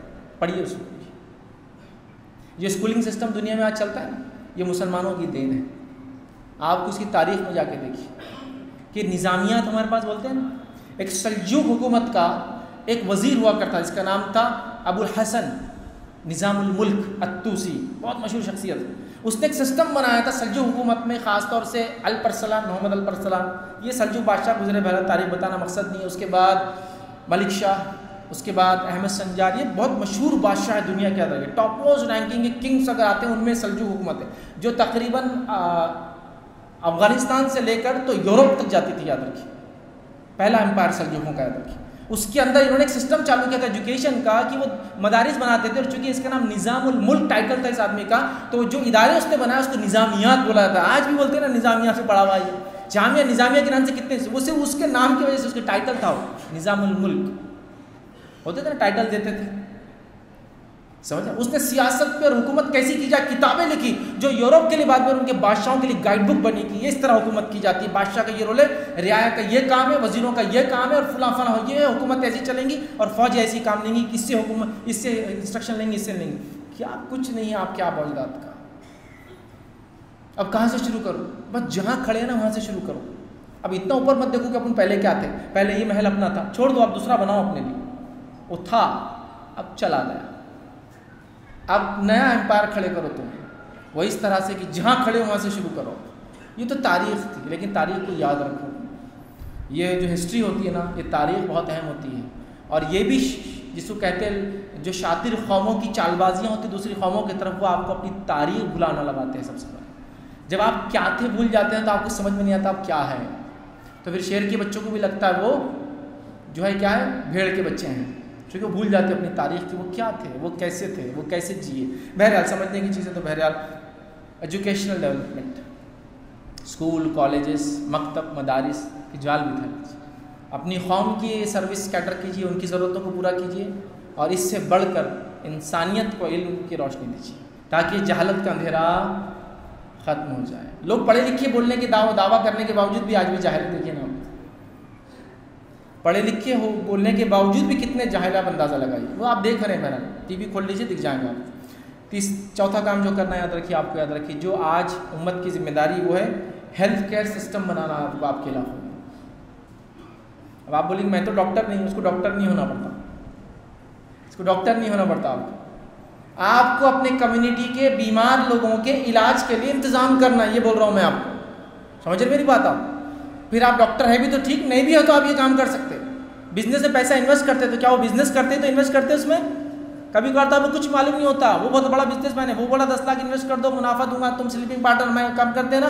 तो ये भी वैसे ही आपको आना ज़रूरी नहीं, इसकी सोच रखना ज़रूरी है कि उम्मत मुस्लिमा को खुद कितने बीमारियों से दो चार है, और इंसानियत खुद बीमारी से दो चार है। आप डॉक्टरों को कोसते जो बुरे होते हैं, आप मेडिकल फील्ड के लोग कोसते जो बुरे होते हैं, जो कट प्रैक्टिस कर रहे हैं, जो धोखा दे रहे हैं, जो खामोखा दवाएं दे रहे हैं, तो आप क्यों नहीं उसमें ख़दम उठाते कुछ? आपके पास इतना ज़बरदस्त सिस्टम है ज़कात और सदक़ात का जो दुनिया में किसी कौम के पास नहीं है। फिर क्यों आपके पास सिस्टम नहीं चैरिटेबल क्लिनिक्स और चैरिटेबल हॉस्पिटल्स का? क्यों आप दर दर भटकते हैं? आपका हार्ट का पेशेंट किस हॉस्पिटल में जाके इलाज कराता है बताइए? आप सत्य साई बाबा के हॉस्पिटल में जाते हैं आप? हम लोग साई बाबा के हॉस्पिटल में जाते हैं शिरडी में, वहाँ चूँकि उससे सोफिस्टिकेटेड हॉस्पिटल मौजूद ही नहीं इंडिया के अंदर। वो हमारे भाइयों ने काम कर दिखाया। अब आप उनको जो भी मानते हो आपका मसला है, उन्होंने इंसानियत को कुछ दिया, आपको एहसान मानना पड़ेगा। देखो ना, 4 लाख 5 लाख का ऑपरेशन है, वो फ्री होता है नहीं होता है? होता है, होता है। लोग कहाँ कहाँ से आते हैं भाई इलाज कराने। तो आपको क्या कमी थी मुझे बताइए? आपको क्या कमी है? किसी चीज़ की कमी है आपको? पैसे की कमी नहीं उम्मत मुस्लिमा को। जो शख्स ये बोले मुसलमानों का पैसा नहीं है, वो सबसे बड़ा झूठा है। जाके नॉन मुस्लिम कौमों से पूछो जो बाज़ारों में बैठी है, उनको पता है पैसा किस कौम के पास है। सुनारों की दुकान पे आप देखिए, अगर 10 कस्टमर हैं तो 5 बुरखे रहेंगे उसमें से 5। आबादी के एतबार से 30%, 40%, 10%, कस्टमर बेस के एतबार से आधे कस्टमर हैं। समझ रहे आप? तो नहीं, कौम खुशहाल है, कौम के पास तरतीब से पैसा खर्च करने की समझ नहीं, प्रॉब्लम यहाँ है। और पैसा भी खर्च मत करो, बोल रहा मैं आपको, ज़कात जो आपके माल से निकलती है, अरे उसको अगर कंस्ट्रक्टिव यूज़ करना है तो आप एक ऐसा हेल्थ केयर सिस्टम इंडिया में बना सकते हैं कि आप यहाँ की कौमों की ज़रूरत बन जाएंगे। यात्रा की ज़रूरत क्यों बोलेंगे? मुसलमानों के बगैर इलाज नहीं हो सकता। तो ख़बरदार कोई भी यहाँ इलेक्ट होकर आए तो इनके खिलाफ बात नहीं करना, क्योंकि ये हमारी ज़रूरत है। ये लोगों को इस बस्ती से निकालने की, उनके खिलाफ आग उगलने की कोई हिम्मत नहीं कर सकता, क्योंकि ये लोग हमारी ज़रूरत है। जब तुम जहाँ नहीं पहुँचते ये वहाँ पहुँचते हैं, तुम जो नहीं करते वो ये करते हैं, तुम हमको जो नहीं खिलाते ये वो खिलाते हैं। ये वो कौम है जो अपने साथ साथ अपने पड़ोसी का भी ख्याल रखती है, क्योंकि इनके नबी का हुक्म है कि वो शख्स सच्चा मोमिन नहीं जिसका पड़ोसी भूखा और उसको उसका पता ना और वो पेट भर खाकर सो जाए। तो यानी कहा पड़ोसी, मुस्लिम पड़ोसी है। कोई हदीस में ऐसा शरा मुस्लिम पड़ोसी? पड़ोसी कोई भी हो सकता है, यहूद हो सकता है, नसारा हो सकता, हिंदू हो सकता है, हिंदुओं में कई अलग अलग होते हैं, कोई भी हो सकता है। समझ रहे हैं आप बात? ये है हेल्थ केयर सिस्टम बनाओ ना। ज़कात की बाढ़ आने वाली है रमज़ान में, ये बाढ़ का पानी डैम के जैसा बांध बोलते हैं ना, बांध के जैसा उसको रोक लो ताकि साल भर फ़ायदा उठाओ फसलों को, या फिर बेरा रवी के साथ बहने दो एक साथ और 2 महीने में सूख जाता है। एक होता है ना, आप या तो नदी पे बांध दो तो साल भर पानी यूज़ हो सकता है, या तो छोड़ दो जहाँ के कहीं भी सूख जाए। वही हो रहा है ना, थैली में भर के ला रहे हैं सेठ साहब ज़कात देने के लिए 5-5 रुपये के सिक्के, जो आ रहा है उसको खड़ लो, और क्या ज़कात दे रहे, 5-5, 10-10 के सिक्के दे रहे। तमाशा बना दिए ज़कात का, तमाशा। इसको जमा करो, इसकी ताकत को पहचानो मुसलमान। मैं आपको कह रहा हूँ ना, अगर आपने ज़कात का इसे इस्तेमाल किया ना, मैं जितने काम बोल रहा हूँ ये उसी में हो जाते 2.5% में। इसके ऊपर जाने की उम्मत को ज़रूरत भी नहीं, इतना पैसा ही। बहरहाल क्या करना, हेल्थ केयर सिस्टम। अब कहाँ से शुरू करूँ मैं फैज़ भाई? बस जहाँ खड़े वहीं से शुरू हो जाओ। एक छोटा क्लिनिक डालने का प्लान करते हैं हम लोग महल्ले में मिलके। चलो, महल्ले वाली क्लिनिक हमारा, जमात के नाम पे डालना, जमात के नाम पे डालिए, तंजीम के नाम पे डालना, तंजीम के नाम पे डालिए, किसी कास्ट कम्युनिटी को बिलोंग करते हैं ना, उसके नाम से डाल लीजिए। शुरू तो कीजिए काम, शुरू, चलो धक्का लगाओ, चलो आगे बढ़ो। 1 क्लिनिक, 2 क्लिनिक, 3 क्लिनिक, तजुर्बे आएंगे 5-10 साल में, एक्सपीरियंस होगा। क्लिनिक से पॉलीक्लिनिक, पॉलीक्लिनिक से हॉस्पिटल, हॉस्पिटल से multi speciality hospital, super special. यही ऐसी होती, कोई भी चीज़ ऐसा हवा से उतर के थोड़ी बनता है, एम्पायर ऐसी थोड़ी खड़े होते हैं। शुरुआत छोटे से होती है, बस शुरू कर दीजिए। चलाना है, कैसे चलाना है, क्या है, कई लोग बैठे फील्ड में, उनका तजुर्बा इस्तेमाल कीजिए, काम में आगे बढ़िए। 5वां काम जो करना है याद रखिए, जो है इकोनॉमिकल डेवलपमेंट करना है कौम का। इकोनॉमी समझते आप? मालो दौलत, सूद हराम है या हलाल है? हम बोलेंगे यार बचकाना सवाल, फिर से पूछ रहा हूँ, फिर गौर करके बोला, सूद हलाल है हराम है? हराम है। अब कुछ लोग सोच रहे हैं काश फैज़ भाई ने बोलते ना कुछ तो भी हलाल है तो मैं गाड़ी तो भी ले लेता, बिजनेस में कर लेता, घर बना लेता। नहीं, कोई ऑप्शन नहीं है। ये लोग बोल रहे हैं ना, सही बोल रहे हैं, हराम है। अब मेरा सवाल है, हलाल क्या है फिर? मैं बीमार हूँ, मेरी बीवी बीमार है या मेरी माँ बीमार है, इलाज के लिए 2 लाख रुपए चाहिए, कहाँ से लाऊंगा ये पैसा? बोलो। सूद हराम है, बिल्कुल मानता हूँ मैं, 2 राय नहीं इस पर मेरी। सवाल भी कर रहा हूँ मैं आपसे, इनके इलाज के लिए मैं क्या करूँ? बीवी हामिला है, कॉम्प्लिकेशन डेवलप हो गया, 20-25 हज़ार की ज़रूरत है, कहाँ से लाऊँ? बोलो कहाँ से लाऊँ? मैं भीख भी मांगूंगा तो मुझे एक दिन में नहीं मिलने वाली भीख, क्योंकि भीख मांगने की फील्ड में भी इतना कॉम्पिटिशन आ गया, इसी को इंतहा नहीं। हर आदमी भिखारी बना हुआ है। आप मुझे बोलो तो मैं भी उतार के बेचता रख देता, बोलता इसमें जमा कर दो पैसे आपके, मैं ही बन जाता भिखारी। हर आदमी मांगने के पीछे पड़ा है, तो वहाँ भी कॉम्पिटिशन। कैसे होगा ये मसले का हल? जो कौम ये मानती है, और दुनिया की वाहिद कौम मुसलमान है जो सूद को हराम मानती है, बात याद रखिए आप। ईसाइयों के अंदर क्लियर कॉन्टेक्स्ट नहीं, मतलब उनके पास वजाहत नहीं क्या है। चर्च ने 17वीं सदी में कहा कि 2% हलाल है, फिर कहा 4% हलाल है, और अब तो अनलिमिटेड हलाल कर दिया उन्होंने, चर्च मतलब ईसाइयों ने। यहूदियों के पास उनकी किताब में हराम है, लेकिन सबसे बड़ी सूदखोर कौम वही है दुनिया के अंदर। तो ये बात भी होगी, उनके अमल से तो पूरे झूठे साबित हुए, ठीक है। उनकी किताब में हराम है लेकिन सबसे बड़ी सूदखोर है। तो सिर्फ मुसलमान ही एक ऐसी कौम है जो बोलती भी हराम और मानती भी हराम है। लेकिन अब मेरा सवाल है, इस हराम सिस्टम के खिलाफ आपने हलाल सिस्टम क्या बनाया, मुझे बताइए। कौन सी हुकूमत ने आपको रोका कि नहीं आप जो है बिला सूदी सिस्टम बना नहीं सकते, नहीं तो हम आपको ये कर देंगे? बताओ मुझे आपको। ये हमारी सुस्ती और काहली थी कि अल्लाह के हुक्म तो माना कि सूद हराम है, लेकिन हमने उस हुक्म पे अमल नहीं किया कि जो तिजारत को अल्लाह ने हलाल करार दिया है और सूद को हराम करार, मतलब तिजारत के जरिए कमा हुआ हलाल है, सूद के जरिए हराम है, तो हमने वो छोड़ दिया। उसमें क्या डेवलपमेंट किया बताओ मेरा आप? कौन सा ऐसा सिस्टम आपने बनाया जिसके जरिए आप लोगों को आज मदद कर सकते हैं? मैंने तो 1,00,000 2,00,000 की बहुत बड़ी मिसाल दे दीजिए। मैं 5,000 का सवाल करता हूँ आपसे, ऐसा कोई इदारा जो 5,000 रुपये मुझे दे दे मेरी मजबूरी के अंदर? चलो ये तो मजबूरी है, चलो मैं मजबूर नहीं हूँ, सेठ साहब हूँ, लेकिन मुझे बिजनेस बढ़ाने के लिए पैसा चाहिए, कहाँ से लाऊं? मुझे तिजारत को और एक्सपांड करना है, कहाँ से लाऊं? मुझे अच्छे अच्छे प्लान्स डालना है, पैसा कहाँ से लाऊं? कौम को आगे ले जाना मुझे कहाँ से लाऊं? कौम का फ्यूचर इस पर डिपेंड है। हमको इकोनॉमिकली गाइड करने वाला कौन मौजूद है बताइए? हमारे पास तो अभी इसमें ही पड़े हुए कि कॉमर्स सीखना हलाल है हराम है, सीए बनना ही हराम है, लोग समझ रहे। मतलब बोलते हैं ना जब पत्थर पड़ जाते हैं सर पर कौम के, तो कुछ नहीं हो सकता। कौन आपको इकोनॉमिकली गाइड करेंगे हलाल और हराम क्या है, कौन से जरिए से आ सकता है, कौन से नहीं, कहाँ बचा सकते हो कोई चीज़, कहाँ लगा सकते हो, किस इन्वेस्टमेंट में फ़ायदा, किस में नुकसान है, क्या चीज़ पढ़ो, कोई सिस्टम नहीं। तो इकोनॉमिकल कुछ ना कुछ मॉडल तैयार करो भाई, लोगों को सूद से बचाने के लिए करो कुछ, क्या कर सकते हो, खुद को सूद से बचाने के लिए करो कुछ, क्या कर सकते हो। बहुत अहम है, जब मानते हो ना हराम है तो करके दिखाओ इसके खिलाफ काम, या ऐसा करके दिखाओ कि गैर मुस्लिम कौमें जो सूद में दबी हुई है, हमारे बेचारे मासूम और भोले भाले गरीब किसान जो खुदकुशियाँ कर रहे हैं, बचाओ उनकी जानें। इस्लाम में हल है उसका, वो कौम उस हल को लेकर बैठी हुई है। मतलब हम लोग वो नाक बन चुके हैं, जो बोलते हैं ना किस्से सुनाते हैं लोग, कहानियाँ की वो खजाना ना तो नाक बैठ जाता उस पर, हम वो नाक बन चुके हैं, ना उस नाक को उस खजाने से फ़ायदा, ना दुनिया को फ़ायदा उठाने देता, ना आने देता किसी को, ना खुद फ़ायदा उठाता। क्यों ऐसा? ये तहरीकें शुरू होना चाहिए, ये जुमा के खुतबों का उन्वान होना चाहिए हमारा। चूँकि इकनॉमी पैसा किसी भी कौम में वो काम करता है जो खून आपके जिस्म में काम करता है। खून का दौरान चलता रहेगा, जिस्म अच्छा रहेगा, इकोनॉमी सर्कुलेट होंगी, पैसा आता जाता रहेगा कौम के पास, कौम फैलेंगी फूलेंगी और आगे बढ़ेगी। और अल्लाह रब्बुल इज्जत इसको हराम करार नहीं किया।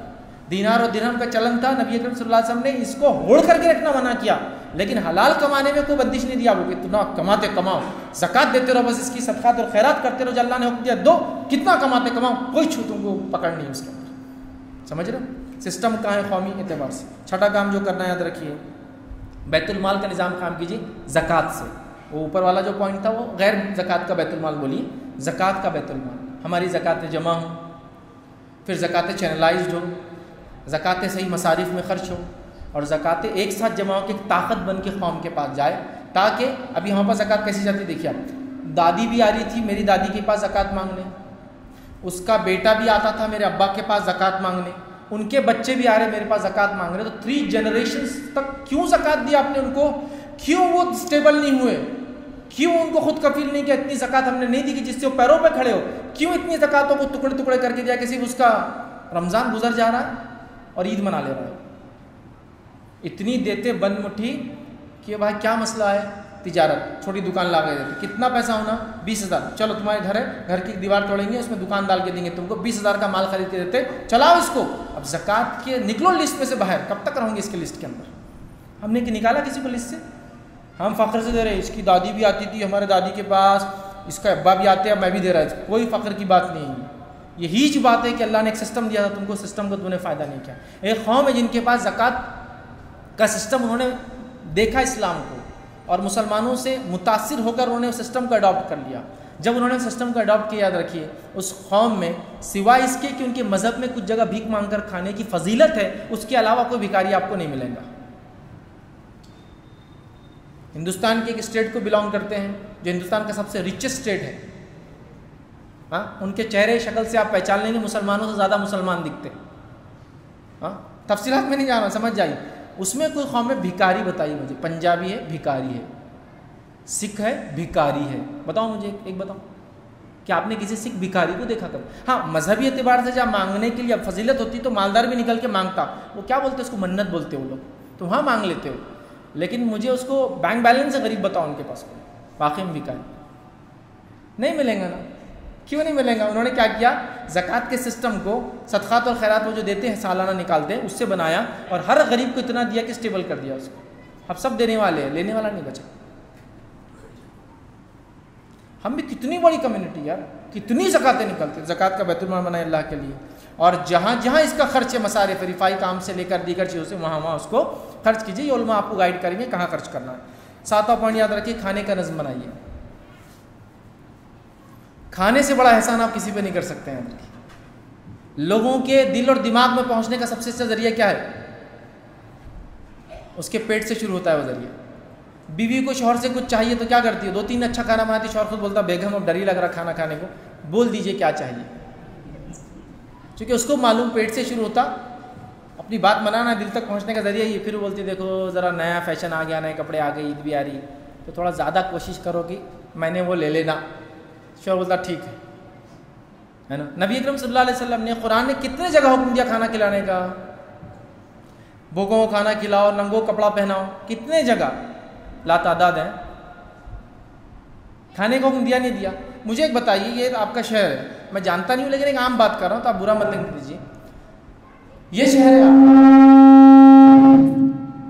और इस शहर के अंदर आप मुझे बताइए कि कोई आपके पास ऐसा नज़्म है जहाँ मुस्लिम और नॉन मुस्लिम को पता है कि यहाँ खाना मिलता होगा, मुझे फ्री खाना मिल जाएगा। मैं कह रहा हूँ ये मुसलमानों का एक बड़ा इलाका है, एक बड़ी अक्सरियत रहती है यहाँ। एक ऐसा नज़्म बताइए जहाँ किसी मुस्लिम और नॉन मुस्लिम को ये पता हो कि मैं यहाँ चल जाऊँगा तो मुझे फ्री खाना मिल जाएगा आज। बताओ ना, ऐसा कोई है क्या? बताओ कोई नज़्म है क्या? क्यों नहीं डाला आपने? भूखे को खाना खिलाने की फजीलत क्या कुरान की आखिरी सूरतें, मक्की जो सूरतें 30 पारी की नहीं पढ़ी आपने? कितनी आयतें हैं, मैं कितनी बताऊँ आपको? फिर क्यों नहीं आपने नज़्म किया? अरे नहीं, वो तो मुशरिकीन के लिए आई थी जब शुरू में, सहाबा के लिए इब्तिदा में थी, अब मनसूख हो गई हो। ऐसा है? ऐसा है? नहीं, ऐसा नहीं। क्यों नहीं खाने का नज़्म किया आपने? क्यों नहीं कौमों पे एहसान किया आपने? क्यों नहीं अल्लाह का हुक्म आपने जो उस पर अमल किया ताकि हम अल्लाह के पास का अजर पा? पहली चीज़ तो अजर है, बाकी फ़ायदे छोड़ दीजिए, उसके क्या है? अल्लाह ने हुक्म दिया, हमने काम किया, अजर मिल गया उसका, बाकी क्या फ़ायदे जान। लेकिन अल्लाह की हिकमतें होती जब वो किसी चीज़ का हुक्म देता है, ये बात याद रखो। कोई अल्लाह का हुक्म हिकमत से खाली नहीं है, चाहे वो किसी हलाल चीज़ को करने का हुक्म देता या किसी हराम चीज़ से बचने का हुक्म देता, बगैर हिकमत से ही खाली नहीं है। बनाओ सिस्टम। शुरुआत तो मुश्किल होगी, पैसे भी नहीं होंगे आपके पास, तो क्या करो मानो शुरुआत में चाय बिस्किट ही खिलाओ फजर के बाद लोगों को। कोई तो एक सिस्टम बना दो कि यहाँ चाय मिलती है यार, आ जाओ पी के चल जाया करो, इतने ही पैसे हमारे पास। चलो उतना नहीं है तो ऐसा कोई सिस्टम चालू करो जहाँ सब्सिडी या सब्सिडाइज रेट में खाना मिलता हो, 5 रुपये में पेट भर के खाना, 10 रुपये में, ताकि आपका सिस्टम भी चलता रहे, लोगों को खाना भी मिलता रहे। बनाओ ना इसे। सब जगह दिमाग चलता है, यहाँ नहीं चलता। सब जगह चल रहा दिमाग, यहाँ नहीं चल रहा। अल्लाह के दीन के लिए, उम्मत की बका के लिए, अल्लाह के अहकामात को मानने के लिए, ज़्यादा अजर कमाने के लिए, अपनी और कौमों पर एहसान करने के लिए, दुनिया और आखिरत का फ़ायदा उठाने के लिए बनाओ ना सिस्टम। किसने रोका? बनाओ, ये ज़रूरत है, याद रखिए। 8वीं चीज़ जो करना याद रखिए, हमको याद रखिए, वो ये है माहौलियात की सफाई के लिए, माहौल को साफ़ सुथरा रखने के लिए, जिसको बोलते हैं इन्वायरमेंटल प्रिजर्वेशन। माहौलियात के बचाव के लिए जो काम करना हमको करना है। आप बोलेंगे अब ये तो एकदम ही नया फ़लसफ़ा ला लिया, माहौलियात से मेरा क्या लेना देना है? मैं तो चलते चलते थूक सकता हूँ, मेरा मुंह मेरी मर्जी। मैं तो कहीं भी चलते चलते, मुसलमान होने के बावजूद भी किसी की दीवार पर पेशाब भी चालू है। ये तो मैंने खाली थूकने की बात की, पेशाब भी कर सकता हूँ, है नहीं है? कई लोग देखे चले जानवर के साथ कहीं भी खड़े हुए, जिप खोले। अब कुछ लोग चाहते नहीं वो करना, तो वहाँ पास हमारे शहर में क्या करती थी, लोगों ने एक तहरीक चलाई थी, पेशाब जो करते ना, तो जहाँ जहाँ दीवारों पर खड़े तो ऊपर लिखते थे यहाँ नीचे देखो गधा मूत रहा है। तो थोड़ा उनको शर्म आती थी, यार क्या लिख दी, तो उधर जा रहे थे, कहीं छुप के कर रहे थे। तो माहौलियात की आलूदगी से बचाने के लिए इस शहर के लिए आपका क्या कदम है?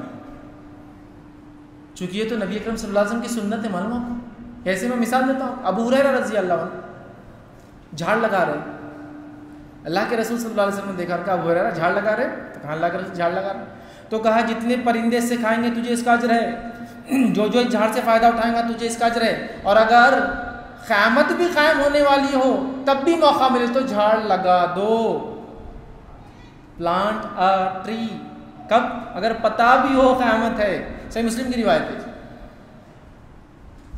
नबी ने झाड़ लगा दो बोले, बहुत सवाल ही नहीं आता यार, मोमिन बंदे उसके आगे नहीं, मतलब अल्लाह के बंदे वो अपने नबी के फरमान को फॉलो नहीं करेंगे, झाड़ लगा तो। अब हर खुशी से झाड़ लगा रहे हैं। अब उनको पता चल गया, पहले तो मैं झाड़ लगा रहा था साय के लिए, अब तो आखिरत के फायदे बता दिए गए, जितने परिंदे खाएंगे, जितने लोग साय से उठाएंगे, लगाओ। माहौलियात की बात हो रही नहीं हो रही, मुझे बोलो। ये मिशन 1450 साल पहले नबी अकरम सल्लल्लाहु अलैहि वसल्लम ने छेड़ दिया था, जो रहमतुल आलमीन थे, कि ग्रीन वर्ल्ड ये सेफेस्ट वर्ल्ड है। अब माहौलियात की बात के पॉल्यूशन नहीं होना, एनवायरमेंट प्रिजर्वेशन, तो सुनो दूसरी रिवायत। नबी अकरम सल्लल्लाहु अलैहि वसल्लम थे, हलाकत है उस शख्स के लिए, हलाकत है उस शख्स के लिए, हलाकत है उस शख्स के लिए। साहबा ने कहा किसके लिए हलाकत है? कहा जो घने दरख्तों के नीचे गिलाजत करे और बहते पानी में पेशाब और पैखाना करे। सफाई की बात हो रही नहीं हो रही, एनवायरमेंटल प्रिजर्वेशन की बात हो रही नहीं हो रही ना? आगे बढ़ो। इस माहौलियात को बचाना मेरी और आपकी जिम्मेदारी। कल क्या देके जाएंगे दुनिया को? हम एक अच्छी दुनिया देके जाना है ना। कदम उठाओ। आप लोग माशाल्लाह मस्जिद खड़े करने में करोड़ों का एसेट लगाते हैं, इसको सोलार भी कर दो, थोड़ा पैसा जाता है 5-10 लाख रुपए, 15 साल के लिए हो जाता है काम, इलेक्ट्रिसिटी फ्री मिलेंगे आप। ग्रीन मुस्लिम, वैसे हमको ग्रीन ही बोलते हैं लोग, हरा कलर, तो ग्रीन मुस्लिम, तो आप green Muslim, renewable energy, fossil fuel use नहीं करते हम लोग, ये सब इस्लाम का पार्ट है। एक पूरी किताब है दारुस्सलाम ने छापी, उसका नाम है ग्रीन मुस्लिम। पढ़ो उस किताब कि देखो माजी में मुसलमानों ने कैसे कैसे कारनामे अंजाम दिए सिर्फ माहौलियात को साफ रखने के लिए और अच्छा और पाकीज़ा रखने के लिए। गौर करोगे तो ताज्जुब करोगे, ये दुनिया जो आपको बता रही है ना, हमारे असलाफ कर चुके हैं उन सब पे अमल। पढ़ लो कभी, ग्रीन मुस्लिम, दारुस्सलाम की किताब है, पिक्चर्स वगैरह के साथ बड़ा अच्छा समझाया उन्होंने कैसा कैसा करते थे। बहरहाल आगे बढ़ते याद रखिए, 9 पॉइंट वो ये है कि स्किल डेवलपमेंट सेंटर्स खोलो, रोज़गार से जोड़ने के इदारे बनाओ। खाली दिमाग शैतान का घर। ये महल्ले में 4 बच्चे आपको दिख रहे बैठे हुए, 10वीं पास हो गए, 12वीं पास हो गए, क्या करना है उनको? अब इंजीनियरिंग में नहीं जा सकते, दूसरे कोर्सेज नहीं कर सकते, तो क्या आपने क्या प्लान किया उनके लिए बताओ? ये प्लान किया कि सिर्फ कोसते रहेंगे, बैठे रहते, मुस्टंडे बन गए, माँ बाप ने पैदा करके छोड़ दिए, या कुछ आगे भी कदम उठाएंगे कि चलो कुछ करते हैं? उनको रोजगार से लगाओ। स्किल डेवलपमेंट सेंटर्स कोई पैसा नहीं लगता उसको, फिर कह रहा हूँ, सिर्फ अकल लगती है। मैं गवर्नमेंट की कई स्कीम्स आपको बता सकता हूँ, जिन स्कीम के थ्रू आप इन बच्चों को जो है ना रोजगार से लगा सकते, कई स्कीम्स। कौम सोच ही नहीं रही ना, प्रॉब्लम ही जब सोच रही नहीं, जो बेचारा एक आध सोचा तो लोग उसको बोलते बहुत ही ज़्यादा ये ने सोशल वर्कर दिख रहा है, कहाँ से पैदा हो गया हम में? ये करो बोलता, बच्चों को वहाँ डालो बोलता, अल्लाह रिज़्क़ देने वाला है, चल फुट, खुद कमा लेंगे। ये तो तरीक़ा ही नहीं, ये तो बात ही नहीं करनी। अल्लाह रिज़्क़ देने वाला है, लेकिन कोशिश करना किसका काम है? बंदे का। नबी अकरम सल्लल्लाहु अलैहि वसल्लम ने ऐसा तवक्कुल सिखाया हमको कि मेहनत मत करो, रिज़्क़ तुमको खुद आ जाएगा, तुम अपनी कोशिश करो, अल्लाह को जो देना अल्लाह दे देगा। खोलिए ना डेवलपमेंट सेंटर्स। किसने रोका आप? ये तो आपके ज़कात और सदक़ात से भी हो सकता है, आपके अच्छे माल से भी हो सकता है। करना है आपको ये काम, वरना कौम को कोसने से कुछ नहीं होगा। इनके लिए कुछ कर गुजरिए आप। स्किल, हुनरमंदी सिखाइए, सीना पुरोना, टेलरिंग, ये वो। और मैं तो हुनर के बारे में क्या कहता हूँ, छुट्टियाँ आ रही बच्चों के लिए, अब एग्जाम्स हो जाएंगे फाइनल। अब आपके कब तो नहीं पता, महाराष्ट्र में एग्जाम्स खत्म हो रहे, रमज़ान की वजह से मुस्लिम इदारों ने जल्दी जल्दी बच्चों के एग्जाम ले लिए 9वीं तक, और वो 1 तारीख से फ्री करने वाले हैं। तो रमज़ान में क्या प्लानिंग है आपके बच्चों के ताल्लुक से? मैं आपको कह रहा हूँ अपने बच्चों को खाना बनाना सिखाइए रमज़ान में, आप छुट्टियों में 2 महीने कि तो खाना बनाना और खाना खाना बुनियादी चीज़ें ना ज़िंदगी में जीने के लिए। लड़कों को भी सिखाइए और लड़कियों को भी सिखाइए, ये उनकी स्किल बोलते हैं इसको बोलते हैं हुनर। भूखा नहीं मरेगा इंशाल्लाह। आप डॉक्टर होने के साथ साथ एक टेलर भी रह सकते हैं। जब आप डॉक्टरी के बाद खाली रहे तो कपड़ा कट करके दीजिए लोगों को। ये बड़े बड़े सलातीन और बादशाहों का तरीक़ा हुआ करता था, जिसने भी तारीख़ पढ़ी बता सकता है। किसी भी मुसलमान हुक्मरान को देखो, उसके बादशाह की ज़िंदगी के बाद उसकी पर्सनल लाइफ में एक फ़न हुनर का माहिर था। वो टोपी सीते थे, चानमाज बुनते थे, कुरान को लिखते थे, ये सब किया है भाई। ये बादशाह होने के बाद ये नहीं सोचते थे पूरी दुनिया सल्तनत ही हमारी, हमको क्या ज़रूरत है? फ़न और हुनर होना इंसान में एक अलग ही कला बोलते हैं उसको, होना चाहिए। कि मैं एक इंजीनियर हूँ, लेकिन उसके साथ साथ कोई गाड़ी ला दो मैं यूँ बनाता खड़े खड़े। इंजीनियरिंग अपनी जगह, वो जॉब में चलता, लेकिन मैं गाड़ियों बना सकता आराम से। ये मैंने ये खाली टाइम में सीख लिया।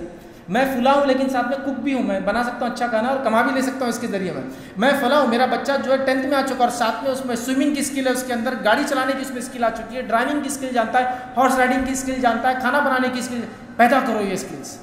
मतलब कौम ऐसी हुनरमंदों की लोग देखकर बोले कि भाई इनको पहली तरजीह दो, ये तो हुनर में हूँ, बस हुनर पे हुनर है इनके पास।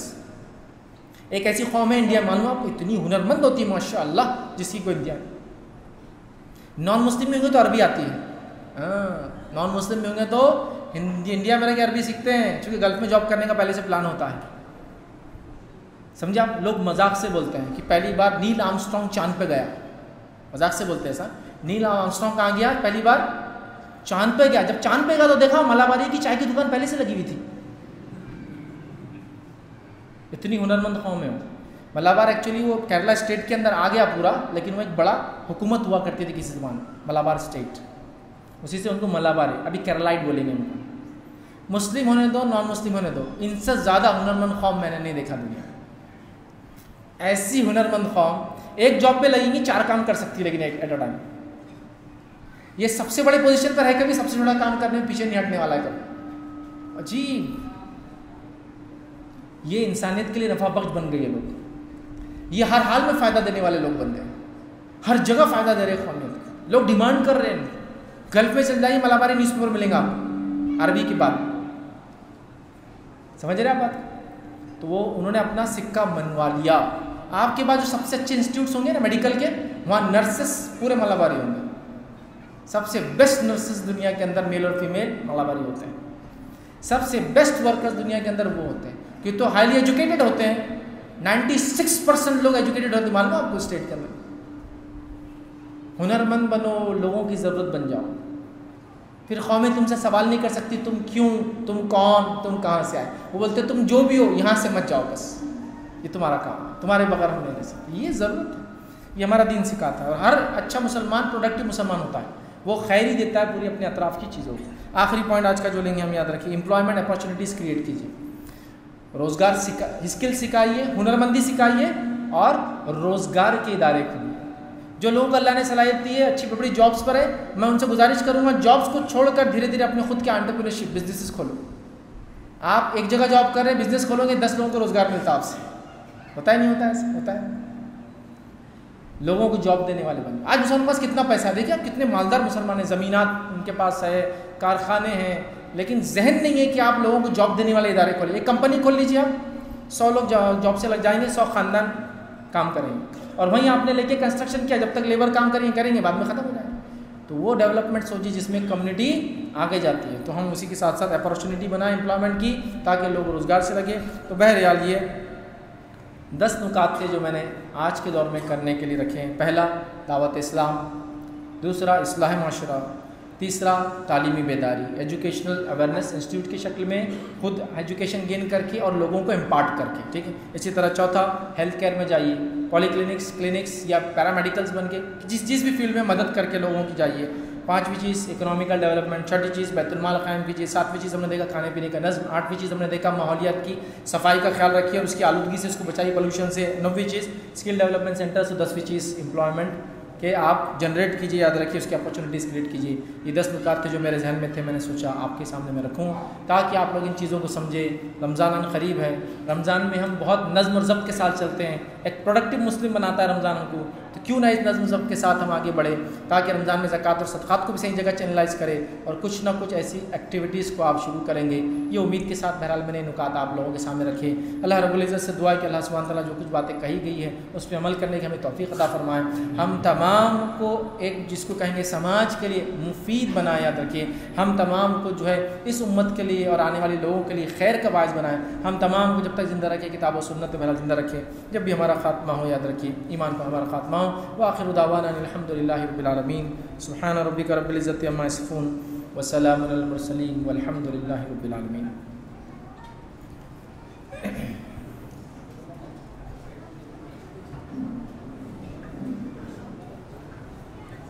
शुक्रन, जज़ाकल्लाहु खैर। बाद खिताब के सवाल व जवाब की नशिस्त होगी।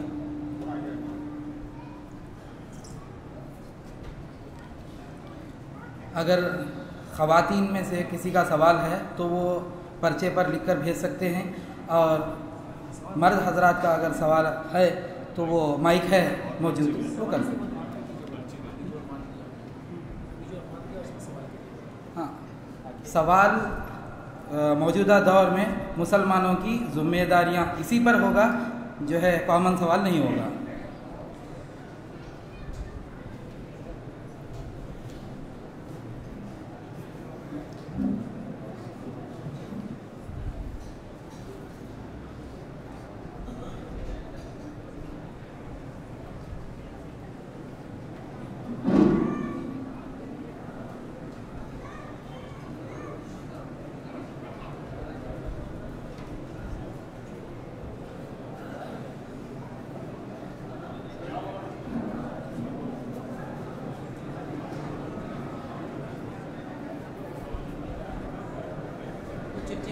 सवाल पूछना चाहता है तो आगे आके माइक पे बात करें।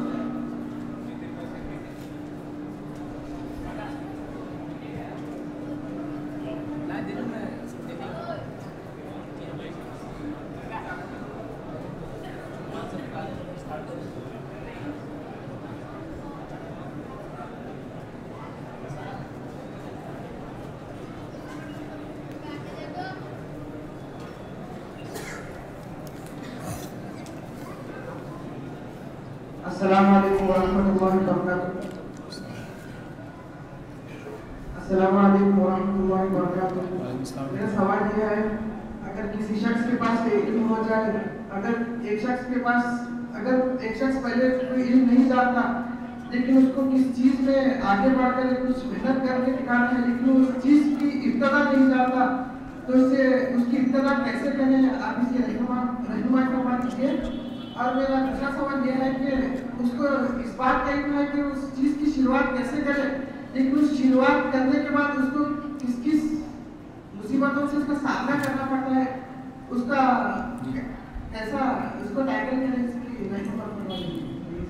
जज़ाकल्लाह खैर। माशाल्लाह भाई ने एक बहुत ही रिलेवेंट सवाल किया, उन्वान से बिल्कुल मुताल्लिक़ था। पहला, किसी इंसान को उसमें टैलेंट है, सब कुछ उसको पता नहीं लेकिन स्टार्ट कहाँ से लेना है। और सेकंड, वो इंसान है जिसने स्टार्ट ले लिया लेकिन जो ट्रबल्स है, मुश्किलात है, जो चीज़ें करने में आती है, उसके बारे में क्या करें। देखिए मैं आपको बताता हूँ, जो 10 नुकात मैंने आपके सामने आज रखे हैं, इन 10 नुकात में से अल्हम्दुलिल्लाह मैं हर नुक्ते पे आपको मतलब अलिफ से लेकर, या तो नहीं कहेंगे लेकिन अलिफ से लेकर एक काफ़ी दूर तक रहनुमाई कर सकता हूँ। मेरे एक अहम शौक़ जो मेरी ज़िंदगी का, ये अहम मकसद जो रहा, याद रखिए, अगर कोई मुझे ये कहे कि एक जगह इज्तिमा में प्रोग्राम है, वहाँ 10,000 लोग आने वाले, और ऐसे इज्तिमा होते, याद रखिए, साउथ मतलब ईस्ट इंडिया में जो है 10,000 से 25,000 की तादाद में पब्लिक जमा होना कोई बड़ी बात नहीं होती इज्तिमात के लिए। ऐसे मैंने प्रोग्राम्स लिया हूँ कई जगह, पर मुझे 10,000 लोग सुनने आने वाले वहाँ, या फिर 10 लोग आपसे ट्रेनिंग हासिल करने आने वाले हैं, तो आप ट्रेनिंग देंगे, तो मैं बोलूँगा आप ट्रेनिंग का प्रोग्राम रख लेंगे। वो स्पीच के लिए तो माशाल्लाह बहुत लोग हैं, वो दे सकते हैं, समझ रहे आप, तो ये मेरा शौक़ है। लेकिन जाहिर सी बात है, मैं इस छोटे से एक लेक्चर के बाद इसमें आपको जवाब नहीं दे सकता हूँ, लेकिन आप जो भी मैंने पॉइंट्स बोला हूँ आपको, चाहे वो एजुकेशनल डेवलपमेंट में बोला हूँ, उस फील्ड में हम लोग क्या काम करते हैं, हमारा इदारा क्या काम करता है, हम लोग कैसे एक्टिव है उसके अंदर, हमारी वेबसाइट पे जाइए, पूरे इदारों की आपको लिस्ट मिलेंगी। अल्हम्दुलिल्लाह हम 3 टेक्निकल इंस्टीट्यूट चलाते हैं जो कम्प्लीटली फ्री, हर चीज़ फ्री, याद रखिए। इसमें स्किल डेवलपमेंट कराते हैं ताकि लोग रोज़गार से जल्द से जल्द लग जाए। सीना, प्रोना, fashion designing, electrical, motorcycle maintenance, ये वो, उसके अंदर स्कूटर मोटरसाइकिल मेंटेनेंस, छोटे हर कोर्स कराते हैं ताकि लोग ITI से सर्टिफाइड हो जाए। हम लोगों का इदारा ITI से एफिलिएटेड है, हमारे पास से पढ़ता है, एग्जाम देता है, ITI सर्टिफिकेट मिलता है। देखिए, एक लेबर जो ऐसे ही काम करता है और एक लेबर जो थोड़ा सा खामोशी इख्तियार करे, जिसको जाना है वो खामोशी जा सकते हैं, और एक लेबर वो जिसका सर्टिफिकेशन हो, उसकी सैलरी में फ़र्क होता है, याद रखिए, उसकी जॉब में फ़र्क होता है, उसकी प्रोफाइल में फ़र्क होता है, तो हम वो कर सकते हैं। अगर आपको क्लिनिक्स का सिस्टम देखना है, कैसे इब्तिदा करें, तो IRC खुद हम लोग जो है 2 हॉस्पिटल और 3 चैरिटेबल क्लिनिक चलाते हैं, याद रखिए, और 3 का अल्हम्दुलिल्लाह काम चालू है, जल्द इनॉग्रेट होंगे। तो हम खुद वो सिस्टम में हैं, हम लोग देखते हैं वो सिस्टम कैसे चलता है, उस पर हम लोग वर्कआउट करें। तो बहरहाल आप कभी क्या करें, जो ऐसे लोग हैं जो इस फील्ड में कुछ काम करना चाहते हैं, वो पर्सनली कॉन्टैक्ट करें हमारे इदारे पर।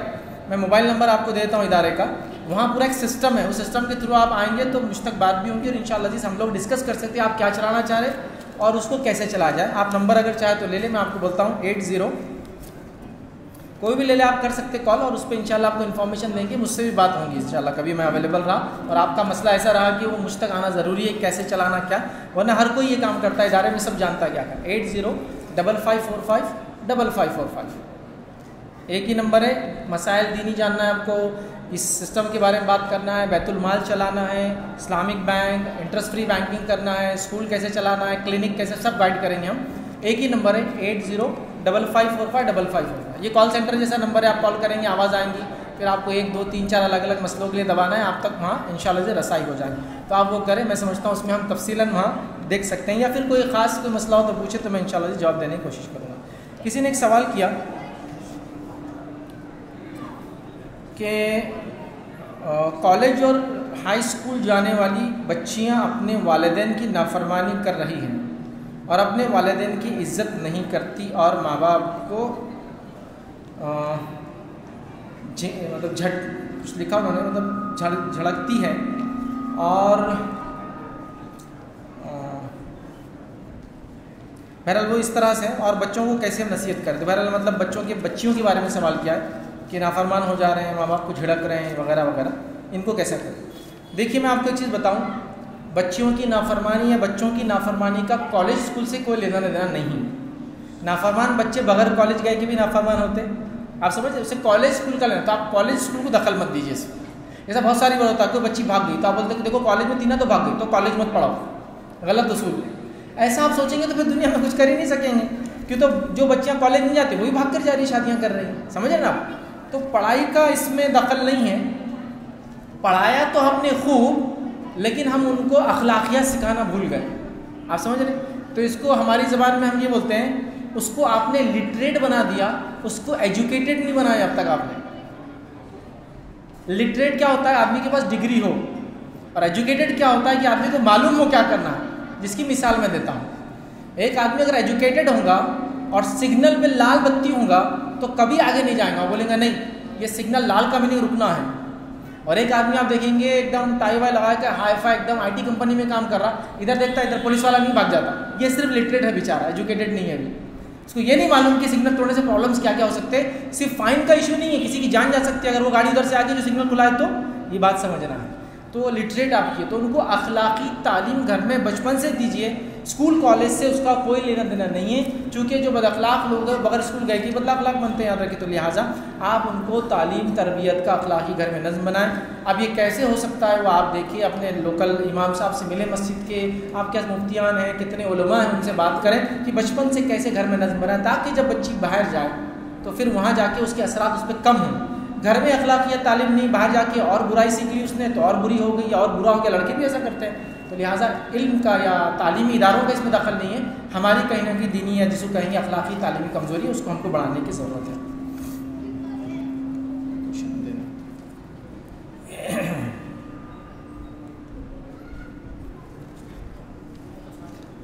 किसी ने एक सवाल किया कि बैतुल माल शहर की एक जगह जमा करना बेहतर होगा या एक ही शहर में अलग अलग तंजीमें भी जमा कर सकती है, कौन सा बेहतर होगा? ये आपके शहर और उसके हालात पर डिपेंड है।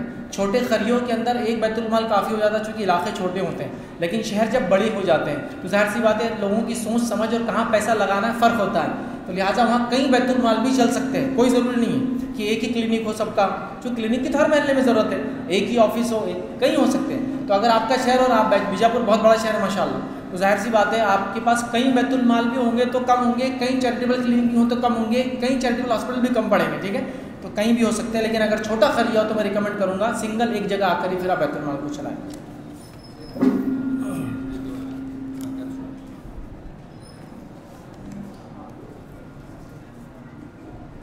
किसी ने खातून नूर जहाँ उनकी तबीयत के लिए दुआ के लिए दरख्वास्त किया है।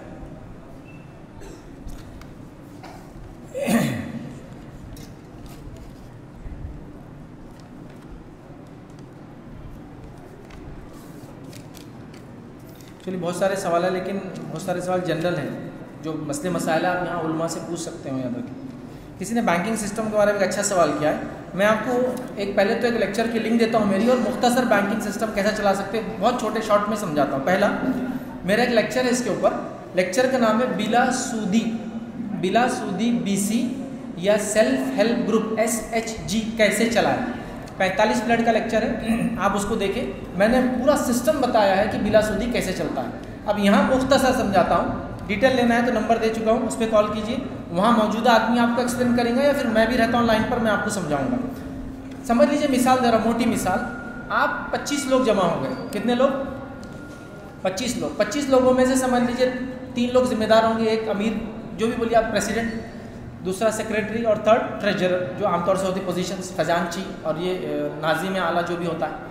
उसके बाद आप लोग तय कर लें कि ये 3 लोग जिसको लोन देना चाहेंगे हम लोग मान लेंगे, रजामंद है कि ये आदमी लोन दे सकता है। और सब ये 25 लोग जान पहचान के लोग हैं, आप दूसरे के, एक दूसरे के सब पहचानते एक दूसरे को कि ये कौन है। हम लोग 1,000 रुपये महीना जमा करें। कितना जमा करेंगे? 1000। 1000 रुपये जमा करेंगे। पहले महीने पैसा जमा होगा 1 से लेकर 5 तारीख तक, और 1 से 5 तारीख के बीच में जो 25 लोगों में से जिसको लोन चाहिए वो एप्लीकेशन देंगे, वो भी जमा हो जाएंगे। 5 तारीख को जो 3 लोग जिम्मेदार है मीटिंग लेंगे और सोचेंगे भाई 25,000 रुपये फुलां साहब को दे देना चाहिए। वो 25,000 रुपये वो उस महीने वो फुला साहब को दे देंगे, याद रखिए अपनी तरफ से। उसमें कोई इख्तिलाफ नहीं होगा कि इन्होंने इनको क्यों दिया, क्योंकि पहले से आप तय कर चुके ये 3 लोग जिम्मेदार हैं। समझा बात को। अगले महीने क्या होगा मालूम आपको, 25 लोग 1,000 रुपये देंगे, वो 25, और जिसने 25,000 का लोन लिया उसने 1,000 रुपये लोन में से वापस करेंगे अपने। तो अगले महीने कितने पैसे आएंगे आपके पास? 26,000। तो 1,000 को बाजू कर दीजिए आप। अगले महीने कितना आएंगे आपके पास? 27,000। फिर 2,000 बाजू कर दीजिए आप। उसके अगले महीने कितना आएंगे आपके पास? 28,000। उसमें से फिर क्या कीजिए आप? 3 अलग कर दीजिए। 7वां महीना जब आएगा तो आपके पास 50,000 आएंगे। कैसा? पहले महीने का 1,000 ज़्यादा है, दूसरे के 2 हुए 3, तीसरे महीने का 3 हुए 6, चौथे महीने का 4 हुए 8, और 5वें महीने का 5 और 8 कितने हो गए? 13,000। और समझे आप? तो ये स्कीम हर 8 महीने में डबल हो जाती है। तो 8वें महीने में 2 लोन जाएंगे कितने हज़ार के? 25,000 के। ये इतनी बाबरकत स्कीम मैंने देखा हूँ, क्योंकि अल्लाह का वादा है ना, सूद को अल्लाह ख़त्म करेंगे और सदक़ात को बढ़ाएंगा। इसको चला के तो देखो आप, इतना फ़ायदा लोगों को अल्हम्दुलिल्लाह इससे होता है कि आप सोच भी नहीं सकते। ऐसे अल्हम्दुलिल्लाह मैं हमारे इदारे के तो तकरीबन 75 स्कीम चलाता हूँ। समझ रहा है? कोई 300 रुपये महीना, कोई 400 महीना, कोई 1,000 रुपये महीना, कोई 10,000 रुपये। ट्रकों का बिजनेस करते 10-20 हज़ार रुपये महीना डाल सकते हैं। कितना जमा होता है एक महीने में? 25 लोगों का 2.5 लाख रुपये। 2.5 लाख बगैर सूद के मिलते हैं 24 महीनों के लिए। 10,000 महीना वापस देना है, 10,000 शेयर का, 10 की मतलब 20 वापस करना पड़ता है जिसने लोन लिया। 1 रुपया ज़्यादा देना नहीं पड़ता। जो भी खर्चा आता है सिस्टम के अंदर से, इसी खर्चे में से हम लेते, जो लोगों का पैसा जमा होता है। साल के आखिर में सबको बांट देते, भाई किताबें आई, इसके लिए 50-60 रुपये की पेन आया, फुला आया, ये इतना खर्चा हुआ, बाकी समझे कहूँ। तो ऐसा आप शुरू तो कीजिए, आप स्टार्ट लीजिए। मैं आपको कह रहा हूँ ना, आप खाली कदम उठाइए, अल्लाह रब्बुल इज़्ज़त की मदद को आप आते हुए देखेंगे। बस जो 25 लोग जमा होंगे, बस एक ही कंडीशन है, शर्त याद रखिए, अमानतदार होना बेहद ज़रूरी है। दाढ़ी की लंबाई से कोई फ़र्क नहीं पड़ेगा इस मामले में। पैसे वापस देने के मामला बिल्कुल पक्का हो, ये असल रहेगा ये गेम पूरा। समझिए आप? अमानतदार ऐसे 25 लोग जमा होना, मैं बता रहा हूँ ना, आप इस शहर के अंदर एक इनकलाब ला सकते हैं सिस्टम से। ऑलरेडी कई शहरों के अंदर लोग ये काम कर रहे हैं।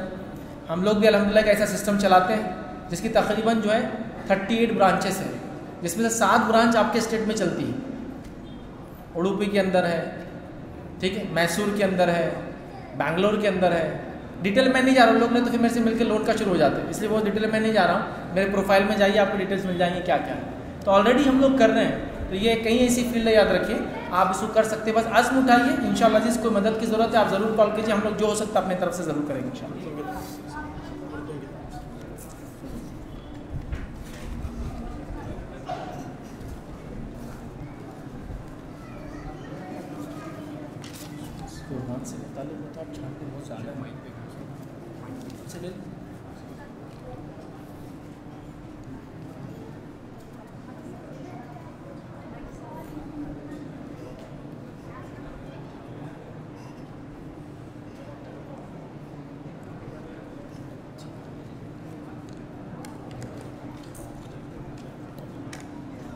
जब तक ये सवाल ले लेता हूँ। सवाल किसी ने किया कि बहुत सारे मुसलमान भाई, कि तो ख़वातीन की तरफ से कोई सवाल दिया नहीं था हमने, अपने बेटियों के इल्म हासिल करने के लिए पैसा खर्च करना बुरा समझते हैं, आप इनकी इस्लाह करें। देखिए, बच्चियों के लिए पैसा खर्च करना बहुत अहम है इल्म के लिए। क्यों, मैं बताता हूँ आपको। और ये मेरी तकरीर जो लोग सुनते हैं वो जानते हैं, मैं हमेशा ये अल्फाज दोहराता हूँ। जिसने एक लड़के को तालीम याफ्ता बनाया, उसने एक शहरी को तालीम याफ्ता बनाया। एक शहरी, इंडिविजुअल, एक शख्सियत, एक पर्सन को। और जिसने एक लड़की को तालीम याफ्ता बनाया, उसने एक नस्ल को तालीम याफ्ता बनाया, एक जनरेशन को एजुकेट किया। आप समझिए फ़र्क। तो लड़की के तालीम पे खर्च ना करना और उसको हक़ीर और हीच समझना बिल्कुल गलत। आइए नबी अकरम सल्लल्लाहु अलैहि वसल्लम की ज़िंदगी से वाक़या सुनाता हूँ। मैं आयशा रज़ियल्लाहु अन्हा से अल्लाह के रसूल सल्लल्लाहु अलैहि वसल्लम का निकाह हुआ। मैं आयशा लिखना नहीं जानती थी, अरब लिखना पढ़ना नहीं जानते थे, याद रखिए। शायरी वगैरह सब जानते थे, चूँकि उनका लिखने का रिवाज नहीं था आम तौर से। क्यों रिवाज नहीं था? चूँकि हर चीज़ को याद कर लेते थे वो। समझिए आप बात को, इसलिए लिखते नहीं थे। लेकिन नबी अकरम सल्लल्लाहु अलैहि वसल्लम जब इनका निकाह हुआ तो अल्लाह के रसूल ने एक फ़ातिमा नाम की एक सहाबिया थी, उनके हवाले इनको किया, जो आकर इनको रोज़ लिखना सिखाती थी। अपने बीवी को शादी के बाद आपने लिखना सिखवाया। किस चीज़ की दलील है कि औरत को सिखाना नहीं चाहिए, पढ़ाना नहीं चाहिए? नहीं, पढ़ाइए, क्योंकि आपने एक मर्द को पढ़ाया तो एक फ़र्द को पढ़ाया, एक औरत को पढ़ाया तो एक नस्ल को पढ़ाया। तो बेटी की तालीम पे खर्च कीजिए, आगे बढ़ के कीजिए, चूँकि इससे जो औलादें पैदा होंगी इंशाअल्लाह अज़ीज़, वो नस्लें जो है तालीम याफ्ता होंगी, चूँकि उनकी माँ तालीम की सोच रखती थी और तालीम याफ्ता थी। याद रखिए।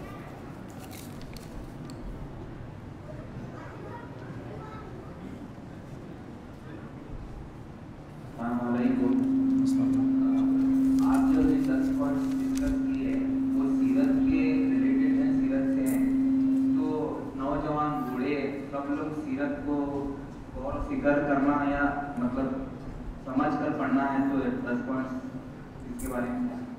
देखिए भाई ने सवाल किया कि मैंने जो बातें पॉइंट बताई ये सब सीरत से है, लेकिन सीरत को कैसे गौर करके पढ़े ताकि नुकात को समझें। देखिए हमारे पास जनरली आमतौर से क्या होता है, जब सीरत वगैरह के हम वाक़यात को पढ़ते हैं या सीरती किताबों को पढ़ते हैं तो हम मखसूस नुक्ते नज़र लेकर पढ़ते हैं। हम ये सारा नहीं देखते कि रसूलुल्लाह सल्लल्लाहु अलैहि वसल्लम की ज़िंदगी हमारे लिए हर किस्म के नमूना है ना, सिर्फ इबादत में और नमाज में नमूना नहीं है ना।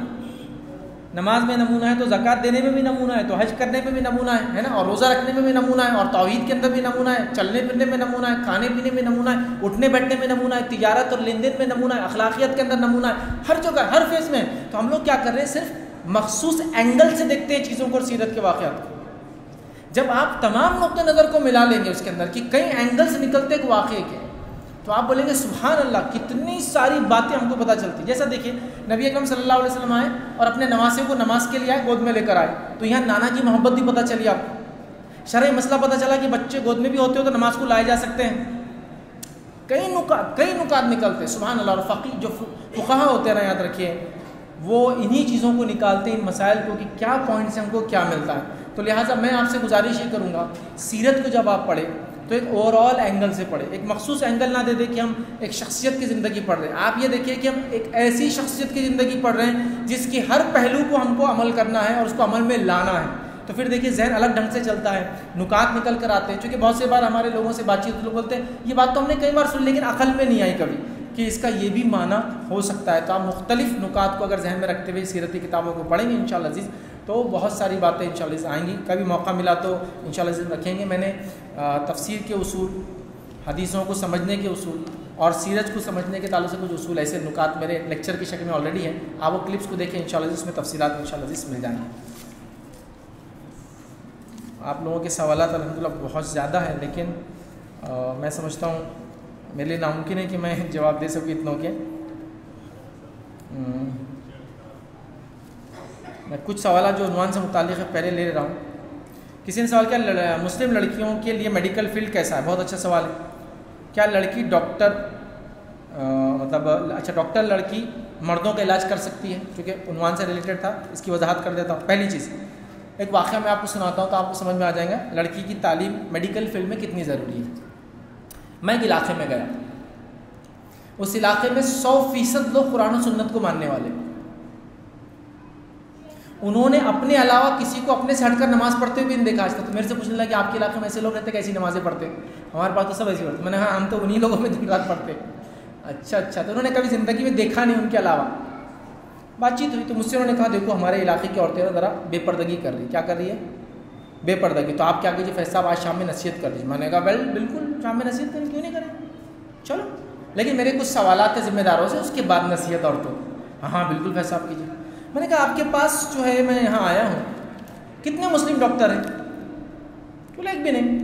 हालांकि वो इलाका ऐसा है जहाँ बहुत मालदार लोग रहते हैं, कोयला वगैरह निकलता है इलाका, बहुत मालदार। मतलब 1 एकड़ खेत है तो आपको कंपनी ले लेती है उसको 2 लाख रुपये महीने के किराए से। वो डिगिंग करती है, उसमें आपको 2 लाख महीना मिलता रहता है। ऐसी इनकम से उनकी लाखों में बहरे। तो मैंने कहा डॉक्टर कितने, ज़रूरत ही क्या है? बोले अच्छा। Muslim doctor? बोले एक भी नहीं। अच्छा Muslim doctor, non Muslim lady doctors कितने आपके इलाके में? बोले एक भी नहीं। नॉन मुस्लिम भी नहीं पढ़ाते बोले, उनका भी सब अपने जैसे मामला है। बोले अच्छा चलो ये भी हो गया। तो आप चाह रहे कि शाम में मैं औरतों को दर्ज दूँ पर्दे के ऊपर? बोले हाँ दर्ज दूँ। तो मेरा बेसिक सवाल है ये औरतें डिलीवरी के लिए कहाँ जाती हैं? तो मेरी बहन को मैं ये बोलूँ कि पूरी ज़िंदगी तो पर्दा करते रहे, लेकिन औलाद की पैदाइश के वक्त जो है तो गैर मुस्लिम के सामने जो है पूरी बरहना हो जाए। मेरा दिल गवारा नहीं कर रहा है, यहाँ तकलीफ हो रही जाके सीधा। मैं किस मुंह से ही बोलूँगा उनको कि तो मेरे से सवाल कर सकती हो कल, फैसा बहुत बोल दिया आपने, इलाज क्या है इसका?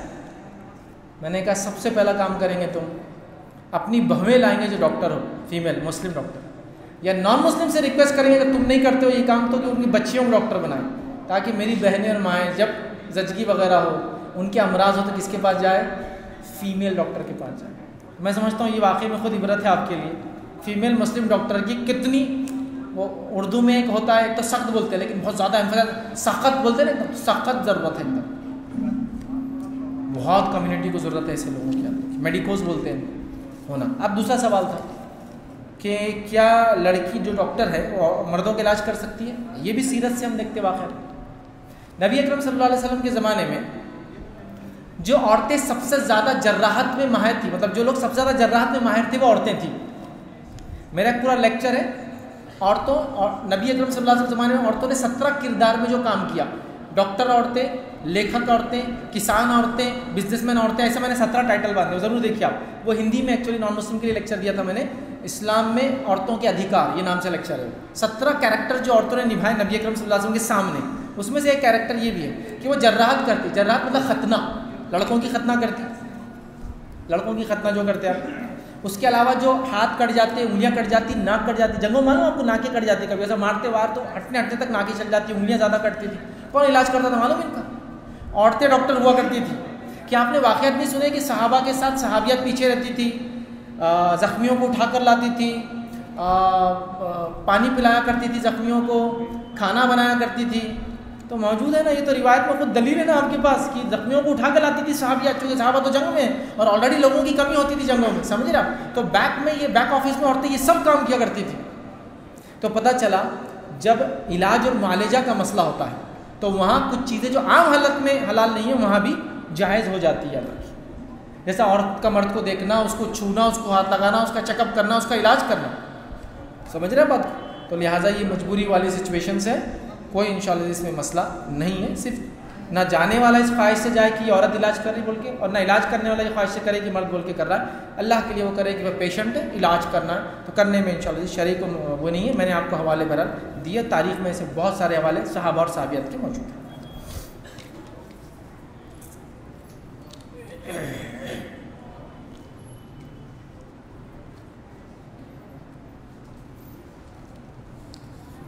किसी ने सवाल किया दावती काम के लिए आज बहुत सारे नौजवान तैयार हैं, है ना? नहीं, माफ़ करना, आज बहुत सर से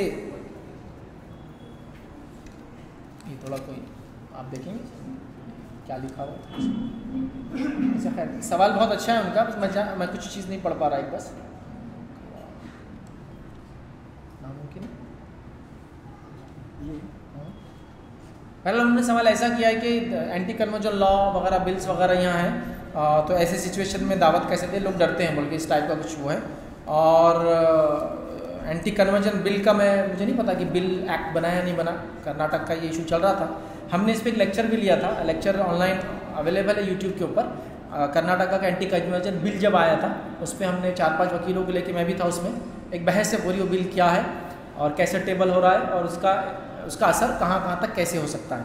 बट जाहिर सी बात है जब कानून है तो कानून की अपनी एक ज़बान होती है और हर एक्ट के अगेंस्ट दूसरे एक्ट्स मौजूद होते हैं और हर चीज़ के बारे में कानूनी रास्ते बहरहाल मौजूद होते हैं। रुकावटें, अच्छा रुकावटें लिखा उन्होंने, रुकावटें हैं जैसे कि एंटी कन्वर्जन बिल वगैरह। देखिए मैंने अपनी बातें बिल्कुल साफ अल्फाज में ये बात कही थी। क्या कही थी? हमारा काम क्या है? पहुँचाना, ना मनाना है ना तब्दील करना है। एंटी कन्वर्जन बिल ये है कि कोई फोर्सफुली किसी को कन्वर्ट करे, लालच देकर, शादी का बताकर, आप समझे ना, पैसे की लालच देकर, शादी का बताकर, या फिर डरा कर, तुम ये नहीं करेंगे तो शाप लगेगा, ये नहीं करेंगे तो तुम जहन्नुम में जाके फलाओगे, डरा कर, तो ये भी उसमें इंक्लूड है। तो मैंने आपको क्लियर कहा, हमको दावत देने मतलब लोगों तक इस्लाम पहुंचाना है। मानना नहीं मानना, मनाना हमारा काम नहीं है, वो उसका पार्ट है। और ऐसा कोई बिल इंडिया में पास नहीं हो सकता क्योंकि ये फंडामेंटल लॉ है, याद रखिए इंडिया के अंदर ये कानून है कि किसी मज़हब का इंसान किसी भी मज़हब में जा सकता है। ये कानून को नहीं तब्दील किया, तब्दीली ये आई। और एंटी कन्वर्जन बिल ये पहला बिल नहीं, याद रखिए, इसकी लंबी तारीख है। सबसे पहले उड़ीसा में आया था, इंडिया जब आज़ाद हुआ उसके बाद पहला बिल एंटी कन्वर्जन उड़ीसा में पास हुआ था।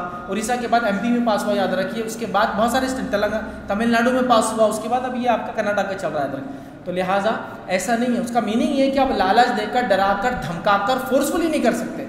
अब फोर्स बोले तो क्या है? तो कानून में पूरी जबान है उसकी। फोर्स बोले तो ये कि कोई आदमी आपको पकड़ के दो दिन या एक दिन साथ रखे अपने घर में बंद करके, ये फोर्स है। आप समझ रहे? तो उसकी अपनी इस्तिलाह है। तो आपको क्या करना होगा, ऐसे अगर आपको डर है तो आप वकला की एक जमात के साथ इस पर इंटरेक्शन कीजिए। खासतौर से बेंगलोर में एडवोकेट ताहिर वगैरह और काफ़ी अच्छे लॉयर्स हैं, उनको आप बुलाइए, उनका एक यहाँ प्रोग्राम रखिए कि ये बिल क्या है और इसके अंदर क्या लूपहोल्स है और सही बात क्या है। तो आपको और मुझे इस्लाम बताना है, हमको किसी को मज़हब तब्दील नहीं कराना है, किसी को ज़बरदस्ती नहीं करना, इस्लाम में जायज़ ही नहीं है। तो एंटी कन्वर्जन बिल से हमारा कोई लेना नहीं, वो जो ज़बरदस्ती करते हैं उनके लिए याद रखिए, समझ रहे हैं बात को। तो लिहाजा डरने की ज़रूरत नहीं है, हिकमत के साथ काम करेंगे, लॉ ऑफ द लैंड को समझते हुए काम करेंगे, क़ानूनी पेचीदगी को समझते हुए काम करेंगे, मसाइल इंशाअल्लाह अज़ीज़ नहीं आएंगे। और एक बात ये भी बता दूं कि ज़माना तो ऐसे ही रहेगा हर बार, आपको कौन सी ऐसी ज़मीन मिलेंगे जो एकदम आपको खुली छूटी और काम करो, कहाँ मिलेगा, नहीं होता है। हालात जैसे भी आएंगे आप अपना काम करते रहे, लेकिन हिकमत के साथ और तकाज़ों को समझते हुए। बहुत सारे लोगों ने दुआओं के कलमात लिखे कि शौहर के लिए, बीवी के लिए, बच्चों के लिए, हम तमाम के लिए दुआ करते हैं कि अल्लाह तमाम के लिए खैर का मामला करे। अस्सलाम वालेकुम रहमतुल्लाहि व बरकातहू। फैज भाई, आपको लाइव देख के अल्लाह ताला का बहुत बहुत शुक्रिया, आपको अल्लाह ताला हमारा मौका मिला कि आपको लाइव देखने का। और मैं जिम्मेदार के भी शुक्रिया अदा करता हूँ, जज़ाकल्लाह खैर, उन्होंने ऐसे बेहतरीन तरीके पे ऑर्गेनाइज किया। तो मेरे 3 सवाल है, मगर एक ही। तो मेरा सवाल ये है फैज भाई कि दीन और दुनिया दोनों मतलब करना है, बच्चों को पढ़ना है। तो दीनी तौर पर कुरान हाफिज़ हुआ और आलिम हुआ होगा, मगर जो आज के मौजूदा दौर में बच्चों को क्या करके देना चाहिए, मतलब जो आज के दौर को गाइड कर सके। तो मेरा ये सवाल है। दूसरा सवाल ये है कि मेरे माय फ्रेंड, उन्होंने मेरे को सवाल किया, उसका काफ़ी दिनों से एक रीडिंग का शौक है। तो वो रीडिंग का मतलब ये करता है, तो रीडिंग कंटिन्यू करता है। तो वो उसको ऐसे गैर मुस्लिम के आते रहते हैं, मतलब उसके गणेश को कंटेंट दिया, ये कर दो उसका थोड़ा उसको भी वजह चाहता है, मतलब ये इधर मैं कैमरे में नहीं आना चाहता हूँ। वो जो रेडियम वाला क्वेश्चन है उस पर मेरा ऑलरेडी एक जवाब मौजूद है। वो जो बेल बूटे बनाते हैं, नक्श बनाते हैं, घरों के डिज़ाइन बनाते हैं, क्या वो वैसी चीज़ें जो इबादत जिनकी की जाती है वो बना सकते हैं क्या? मैंने उसको बहुत तफसीली जवाब दिया क्या कर सकते हैं और क्या नहीं। एक आम जवाब दूँ तो वो नहीं करना चाहिए ऐसा जिसमें दूसरों की मजहबी अलामत और शार बनाते हैं, एक आम बात। तफसील में जाना तो उसमें ऑलरेडी रिकॉर्डेड है। भाई का जो सवाल था कि बच्चों की तरबियत में कुरान के हाफिज़ बना रहे हैं और उनको इल्म दे रहे दीन का, इसके अलावा और क्या करना चाहिए? देखिए, बच्चों की तरबियत एक अलग चीज़ है और बच्चों को स्कूल पढ़ाना, दोनों में बहुत ज़मीन आसमान का फ़र्क है। जैसा हमारे पास बच्चों की तरबियत नहीं होती है, बच्चे पढ़े लिखे होते हैं, लेकिन देखिए दोनों में ज़मीन आसमान का फ़र्क है।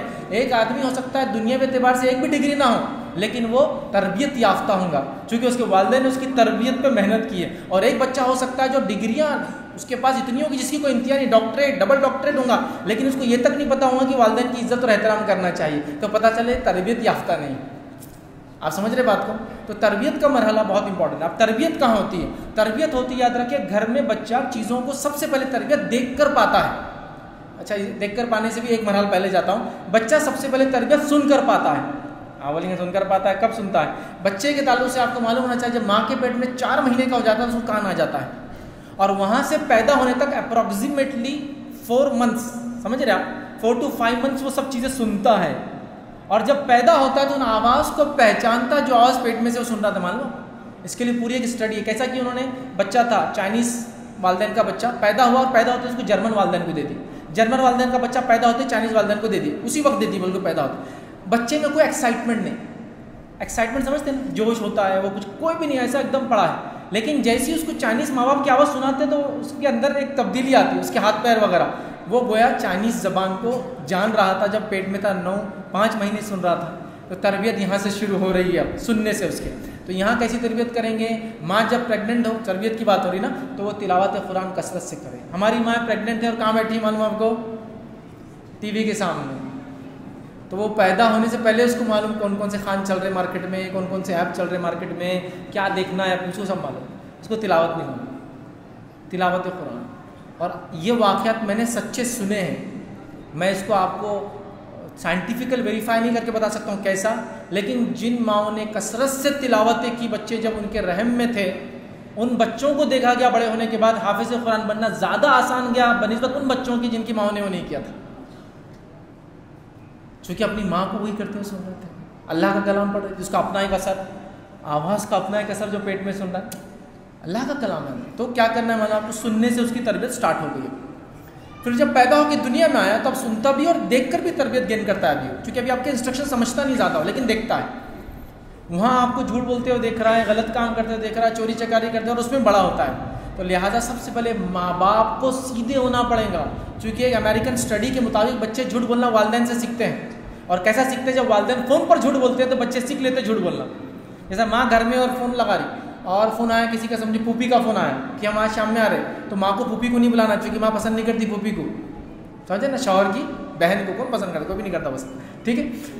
तो फूफी को पसंद नहीं करी तो फ़ौरन बोलती है अरे आज तो हम बाहर जा रहे हैं, आपा कहाँ आप आ रहे हैं। अब बच्चा एक्साइटेड हो जाता है, यस आज बाहर जा रहे हैं, फ़ोन कट हो, अम्मी कहाँ जा रहे हैं, कहीं नहीं जा रहे, तुम्हारी फूफी जो आके है ना खामो खा चमरख ये करती, मैंने टाल दी उसको। तो बच्चा सीख लेता है कि झूठ बोलना चाहिए, बल्कि कहीं कहीं बोलना ज़रूरी भी है। फिर बड़ा हो गया आपसे झूठ बोलता, आप बोलते किससे सीखा, तो शैतान नहीं आया उसको सिखाने, आप थे पहले मुअल्लिम, आप समझे। तो माँ बाप को अपने अखलाक जो लोगों के सामने होते वैसे नहीं, जो लोगों के बाद होते उसमें तब्दील लाना पड़ेगा।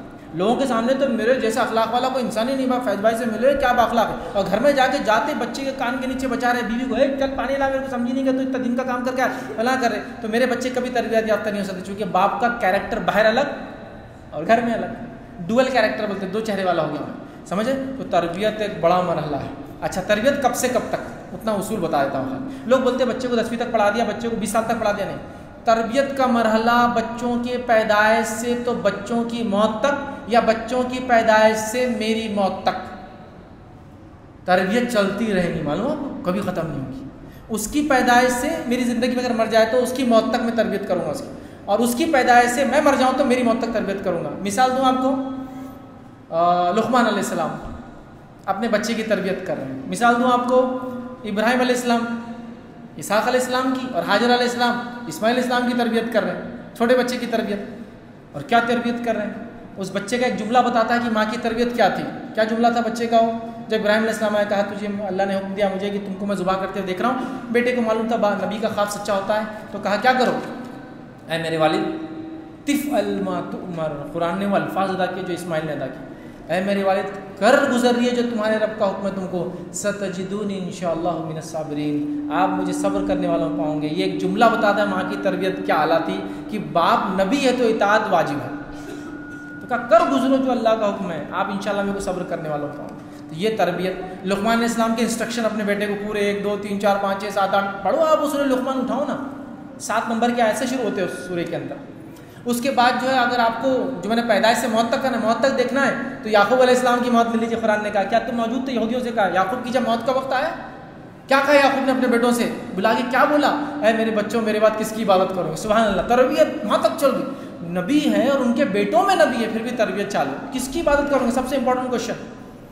तो कहा हम अल्लाह की इबादत करेंगे जो इब्राहिम करम और इस्माइल करम और इसहाक करम, तरबियत ही चल रही ना मरने तक।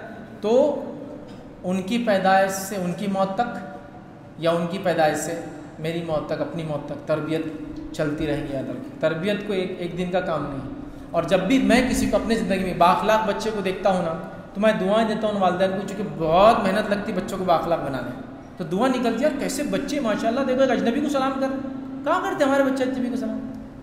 माँ बाप को नहीं करे तो अजनबी कहाँ से करेंगे? एक बच्चा आके मस्जिद के शूराक में चप्पल उठा के रखे, ये अमल देखकर आप समझ जाइए कि उसकी माँ ने उसको अखलाक के साथ साथ क्या बोलते हैं उसको, नज़्म और ज़ब्त की तालीम दी है, सिस्टम को फॉलो करने का वादी है। शूराक होने के बाद भी हमारी चप्पलें कहाँ रहती मालूम ना, एक उधर, एक 10वीं सीढ़ी के बाद।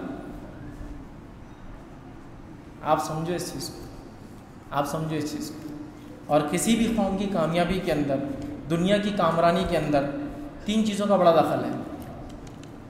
या एक मजबूत कौम के अंदर उसका जिस्म, उसका इल्म और नज़्म और ज़ब्त, तीनों की दलील तालूत अलैहिस्सलाम का वाक़या ले लो।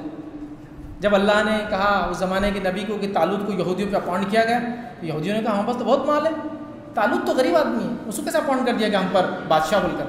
तो क्या उस वक्त के नबी ने कहा कि अल्लाह फरमाता है कि तालूत को इल्म और जिस्म दिया है, 2 चीज़ें, जिस्म, मजबूत जिस्म, और इल्म कहाँ मिले? पैसे की ज़रूरत नहीं बादशाह के लिए, पैसा तो कौम के पास था। उन्होंने कहा हम तो मालदार है, तो कहा नहीं, अल्लाह ने इसको जो हुकूमत दी है वो क्यों दी है?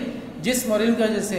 और आगे वाक़या क्या है, फिर जब फ़ौज लेकर निकले तो नदी के पास पहुँचे, तो कहा जो इसमें से पिएगा वो हम में से नहीं रहेगा, और जो नहीं पिएगा वो हम में से होगा। हाँ, किसको पीना है तो थोड़ा पी ले। यहाँ नज़्म और ज़ब्त से कहा जा रहा है। 3 नुकात मिल गए इस एक वाक़े से। जब वो बच्चा आके चप्पल रखता है ना, तो दिल बाग हो जाता है, क्या नज़्म और ज़ब्त इसके वालिदैन ने सिखा दिया माशाल्लाह इसको। ये बहुत इंपॉर्टेंट है। तो खैर, अखलाक और तरबियत एक बड़ा किरदार है, बहुत लंबा टॉपिक है। इस पर मेरा बच्चों की तरबियत पे 3-4 अलग अलग लेक्चर है। इवन इस पर भी है कि बच्चों को होमवर्क कैसे कराए, स्कूल का अपॉइंटमेंट कैसे करें, टीचर कैसा हो, आप उसको कभी सर्च करें, इंशाल्लाह तफसील मिलेंगी। ख़त्म करेंगे इंशाल्लाह अज़ीज़, ये आखिरी सवाल रहेगा और एक यहाँ 2 करके ख़त्म करेंगे इंशाल्लाह। जी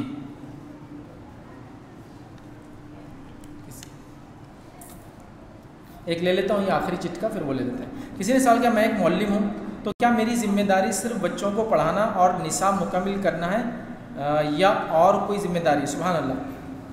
जो मौल्लिम है, मौल्लिम की ज़िम्मेदारी बड़ी अजीम है, बहुत ज़्यादा है। इसलिए कि अगर आप मौल्लिम हैं और सिर्फ आप सिलेबस पढ़ा रहे हैं तो आप उसको क्या कर रहे हैं, जिसको हम कहेंगे उसको लिटरेट बना रहे हैं, मतलब वो एग्ज़ाम में पास हो जाएगा। लेकिन उसके बाद आप उसको अगर अपने अखलाक को सुधार के उसमें वो अखलाक और वो जो आप चाहते हैं देखना अपनी कौम में, वो सोच, वो समझ, वो चीज़ डाल रहे हैं, तो आप क्या करें मालूम, आप उसकी तरबियत कर रहे हैं। तो जो सिलेबस कवर करना है तो वो तो उसके लिटरेसी के लिए ज़रूरी है, लेकिन आपको उसको तरबियत देना है। चूँकि टीचर्स से बच्चे इतने मुतासिर होते हैं, मैं बताता हूँ आपको वाक़या कि मैं दुनिया को दर्स देता हूँ, लोग इतने मुतासिर होते हैं मेरे से और ये करते हैं वो करते हैं, लेकिन मेरे बच्चे को भी अगर मैं बोलूँगा ए फॉर एप्पल नहीं बेटा, ए फॉर एरोप्लेन बोलो, तो वो क्या बोलता मुझे मालूम, टीचर ने बोले ए फॉर एप्पल, एरोप्लेन नहीं हो सकता। समझे ना, नहीं सुनता हूँ मेरी बात। तो ये है मुअल्लिम, ये है टीचर। तो आपको सिलेबस कवर के अलावा भी बहुत सारे काम करना है। मैं जानता हूँ ऑलरेडी आप अपने लेक्चर्स वगैरह मसरूफ़ होंगे, बट एक फ़िक्र लेके जाइए अपने स्कूल, एक तड़प लेके जाइए अपने इदारे में। सिलेबस कवर करने के बाद एक्स्ट्रा लेक्चर्स के ज़रिए जहाँ मौका मिले बच्चों में अच्छे अखलाक डालने की, आइडियाज़ और सोच डालने की, कौम और मिल्लत की फ़िक्र डालने की, सही समझ बूझ डालने की, उन्हें अच्छा शहरी बनाने की फ़िक्र भी वो करें, तो इंशाअल्लाह अज़ीज़ मैं कहूँगा एक तो सवाब मिल ही रहा पढ़ाने का, सोने पे सुहागा, आपको एक अच्छा शहरी और एक अच्छा मुसलमान बनने का भी अजर मिल जाएगा। ये आखिरी सवाल है इंशाअल्लाह।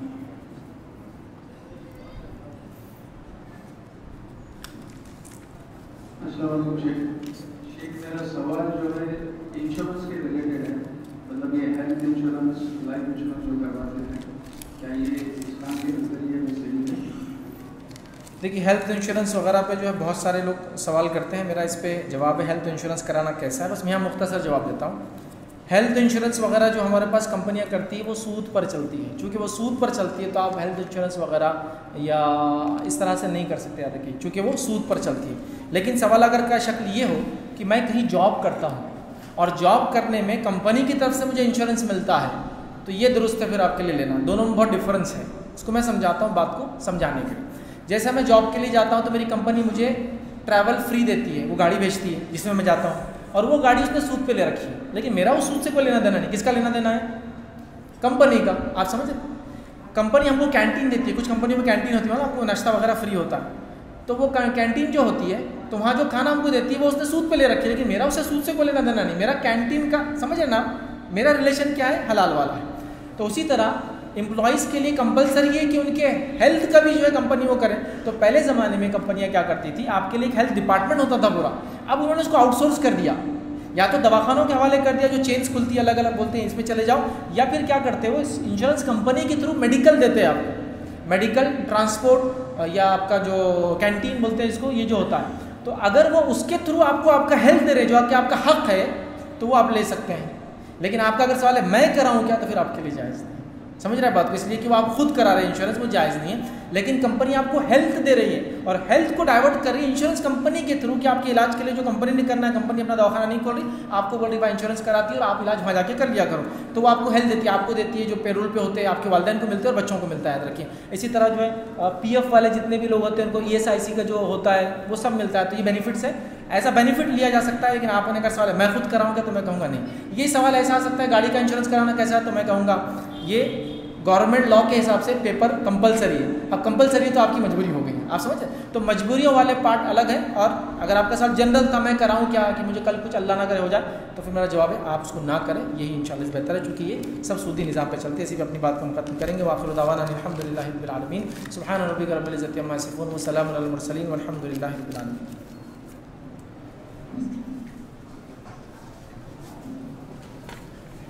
हम सब के लिए एक खुशखबरी है कि इस मरतबा